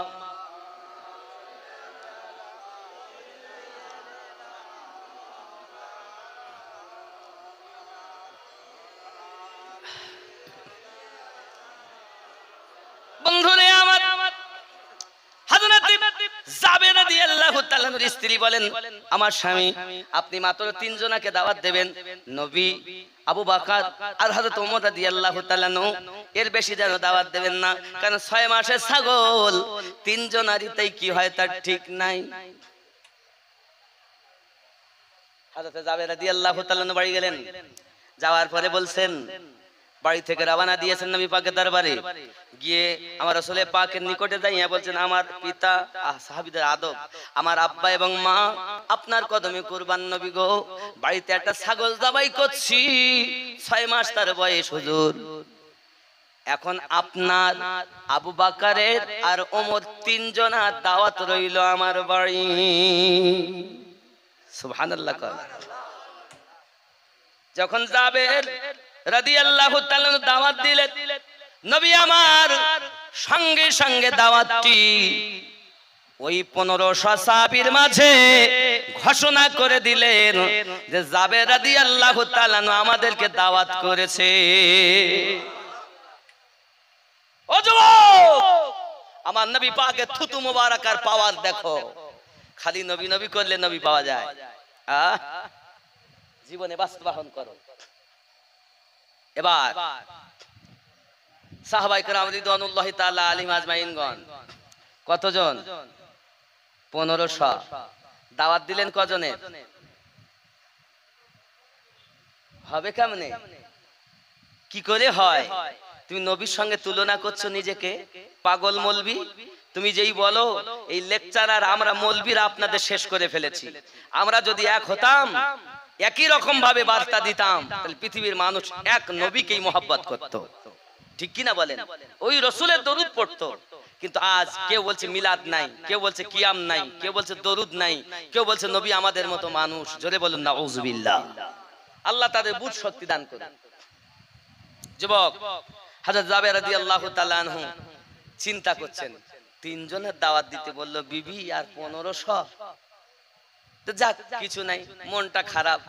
নবী দাওয়াত দিয়েছেন, বাড়িতে এসেছেন, তার আগে গিয়ে বলছেন বিবি সর্বনাশ হয়ে গেছে। কি হয়েছে? কি হয়েছে? তুমি তো আমারে 3 জনা দাওয়াত দিতে কইছো। আমি সেটাই কইছি, রাসূল পাককে সেই দাওয়াতটাই দিয়েছি। কিন্তু যত সাহাবায়ে কেরাম রিদওয়ানুল্লাহি তাআলা আলাইহিম আজমাইনগণ ছিলেন, নবী সবকে দাওয়াত দিয়ে দিয়েছেন। কতজন মতো? 1500। জোরে বলেন। কি দাওয়াত আপনি কয়জনকে দিয়েছেন? 3 জনকে। নবী আর এই 1500কে মানে 1498 জন, মানে নবী বাদে তো 1500 সাহাবী নাকি? তাহলে 1498 জনকে দাওয়াতকে দিয়েছেন, নবী দিয়েছেন। নবী যখন দিয়েছেন চিন্তা আমাদের নাই। জোরে বলে। বিবি হবে তো কত নেককারিনী হওয়া দরকার দেখেন। আর আমাদের বাড়ি যদি হইতো কি হইতো? হ্যাঁ গো, 3 জনের রান্না করে যদি 1500 লোক হইতো, বাড়ি ছাড়িয়ে দেবে হয়তো বউ। ঠিক কিনা বলেন? এই বাড়ি ছাড়িয়ে লজ্জায় আর বাড়ি দাওয়াত দিলাম 3 জন, 1500 1500 লোক নিয়ে চলিস। বিবি নেককারিনী। আজকালকার আমার এই মায়েদের মতো সিরিয়াল দেখা মা ছিলেন না। তারা আমার নবী পাককে দেখে কলেমা পড়ে ঈমানদারিনী হয়েছিলেন। জোরে বলেন। আমার মা, আমার বোন যারা আমার বক্তব্য শুনছেন ঘর থেকে, বাড়ি থেকে, পর্দা থেকে, তারা শিক্ষা গ্রহণ করুন যে কেমন মা ছিলেন তারা। এখন মিল্লাত ইসলামিয়া আমার নবী আমার শুধু বললেন জাবের যাচ্ছ আগে যাও, তবে খবরদার গোস্তের হাড়িটা যেন নিচে নামাবে না, আর রুটিটাও যেন তোমরা টুকরা করবে না। আমার নবী পাক সাল্লাল্লাহু আলাইহি সাল্লাম গেলেন, অল্প জবের আটা, তাতে রুটি হয়েছে। আর 6 মাসের ছাগল বয়স, তার 6 মাস জবাই করে দিয়েছেন। কি হবে? নবী বললেন নামাবে না, আমি যত সময় না যাব। এখন 1500 সাহাবী বাড়ি গেছেন। আমার দরুদি নবী সাল্লাল্লাহু আলাইহি ওয়াসাল্লাম পৌঁছে যাওয়ার পরই নিজের লাবে দাহান মানে থুতু মোবারকা গোস্ততে দিয়েছেন। জোরে বলেন। আচ্ছা, আপনাদের এখানে তাবারক আছে কি? তাবারক কি? বিরানি, গোশত বিরানি নাকি গোস্ত? গোস্ত বিরানি, মাশাআল্লাহ। আচ্ছা, মনে করেন কোন এক হাড়িতে বিরানি রান্না হয়েছে। এই শরীদা, এতটা লোক হয়েছে, শরীদা দেখি আমি হুজুর আইছি, আমিনুদ্দিন হুজুর, তো হাড়িতে একটু থুতু দে দেই। যে পাইল করে খাওয়াবি। আচ্ছা আপনারা যদি কেউ শোনেন যে ওই হাসনাবাদ মহিষপুকুর থেকে আমিনুদ্দিন এসে এই হাড়িটায় থুতু দিয়েছিল, আপনারা কেউ খাবেন? রুচ হবে না। যতই হুজুরের কথা ভালো লাগুক, তাই বলি কি থুতু ভালো লাগবে? ঠিক না ভুল বলছি বলেন? আমার দয়াল নবী, আমি নবীকে চিনাচ্ছি। আমার দয়াল নবী যখন থুতু মোবারক হাড়িতে দিলেন, ঘুটে দিলেন, নামিয়ে নিলেন, ঢেকে দিলেন, সবকে বসিয়ে দাও। রুটি নিজে হাতে টুকরা করলেন, সবকে খাইয়ে বসিয়ে দাও। 1400-1500 সাহাবী সকলের খাওয়া হয়ে গেছে, এখনো যেন তার মধ্যে গোস্ত এবং রুটি যেন এখনো আছে তার ভিতরে, এরকমই মনে হচ্ছে। জোরে বলেন আয় হায় আয় হায়। থুতু মোবারকা দিলে 3 জনের খাবার 1500-তে খায়, তাও কমে না। আর তুমি থুতু দিলে সেদিকে তাকাবেও না। কোন দিক থেকে তুমি নবীর মতো? আজ ওয়াজ করে স্টেজে বলছো নবী আমাদের মতো, বিয়াদব।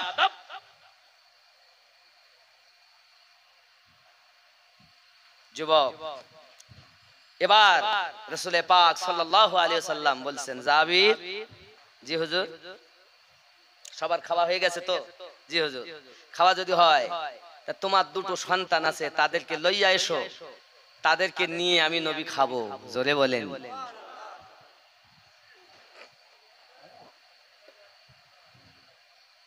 জাবের রাদিয়াল্লাহু তাআলা ভিতরে ঢুকলেন। বিবি, জি বাচ্চা দুটি কোথায়? বিবি বলছেন না। বিবি তাও ধৈর্য ধরছেন। আমার মা, খুব মন দিয়ে শুনুন, বিবি তাও বলছেন, স্বামী গো, বাচ্চা দুটো ঘুমিয়ে আছেন, নবী পাককে খেয়ে নিতে বলুন, নবী পাককে খাইয়ে নিতে বলুন। বাচ্চা ঘুমাচ্ছে। এসে বলছেন, নবী গো, বাচ্চা দুটো ঘুমিয়ে আছে। আমার নবী পাক বলেন, জাবের, আল্লাহ আমাকে বলেছেন তোমার বাচ্চা দুটি না হলে যেন খাবার না খাই। কি ঘটনা ঘটেছে রে বন্ধু? হাদিস শরীফের ভিতরে লেখা। আমি আমিনুদ্দিন পড়ি আর কাঁদি, আল্লাহ আমার নবীকে আপনি কত পাওয়ার দিয়েছেন। যেই আমার আপনার দয়াল নবী জাবেরের 2 বেটার কথা কইছেন, ভিতরে আবার যখন গিয়েছে, বিবি আর কলিজার বেটা ঢেকে রাখতে পারলেন না, চোখ দিয়ে পানি ঝরতে আরম্ভ করেছে। জাবের বলে, বিবি রে, এত সময় হাসি মুখে সব বরণ করলে, আর এখন কেন কান্না করতেছো? স্বামী গো, আপনি যখন বকরিটা জবাই করেছেন, এই বকরি জবাই করা আমার ছেলেটাকে দেখে, এখন বড় ছেলে যখন দেখে, ছোটটা জিজ্ঞাসা করে, ভাই রে, আব্বা কিভাবে বকরি জবাই করেছে? তখন করলো কি, গলায় ছুরি চালাইয়া দিল। এক ভাই আর এক ভাইকে জবাই করে দিয়েছে। আমি তার মা যখন দেখলাম, যখন আমি ছুটেছি বাচ্চার দিকে, তখন ওই বাচ্চাটাও প্রাণের ভয়ে ছুট দিয়েছে। সেও ছোট খেয়ে পড়ে সেও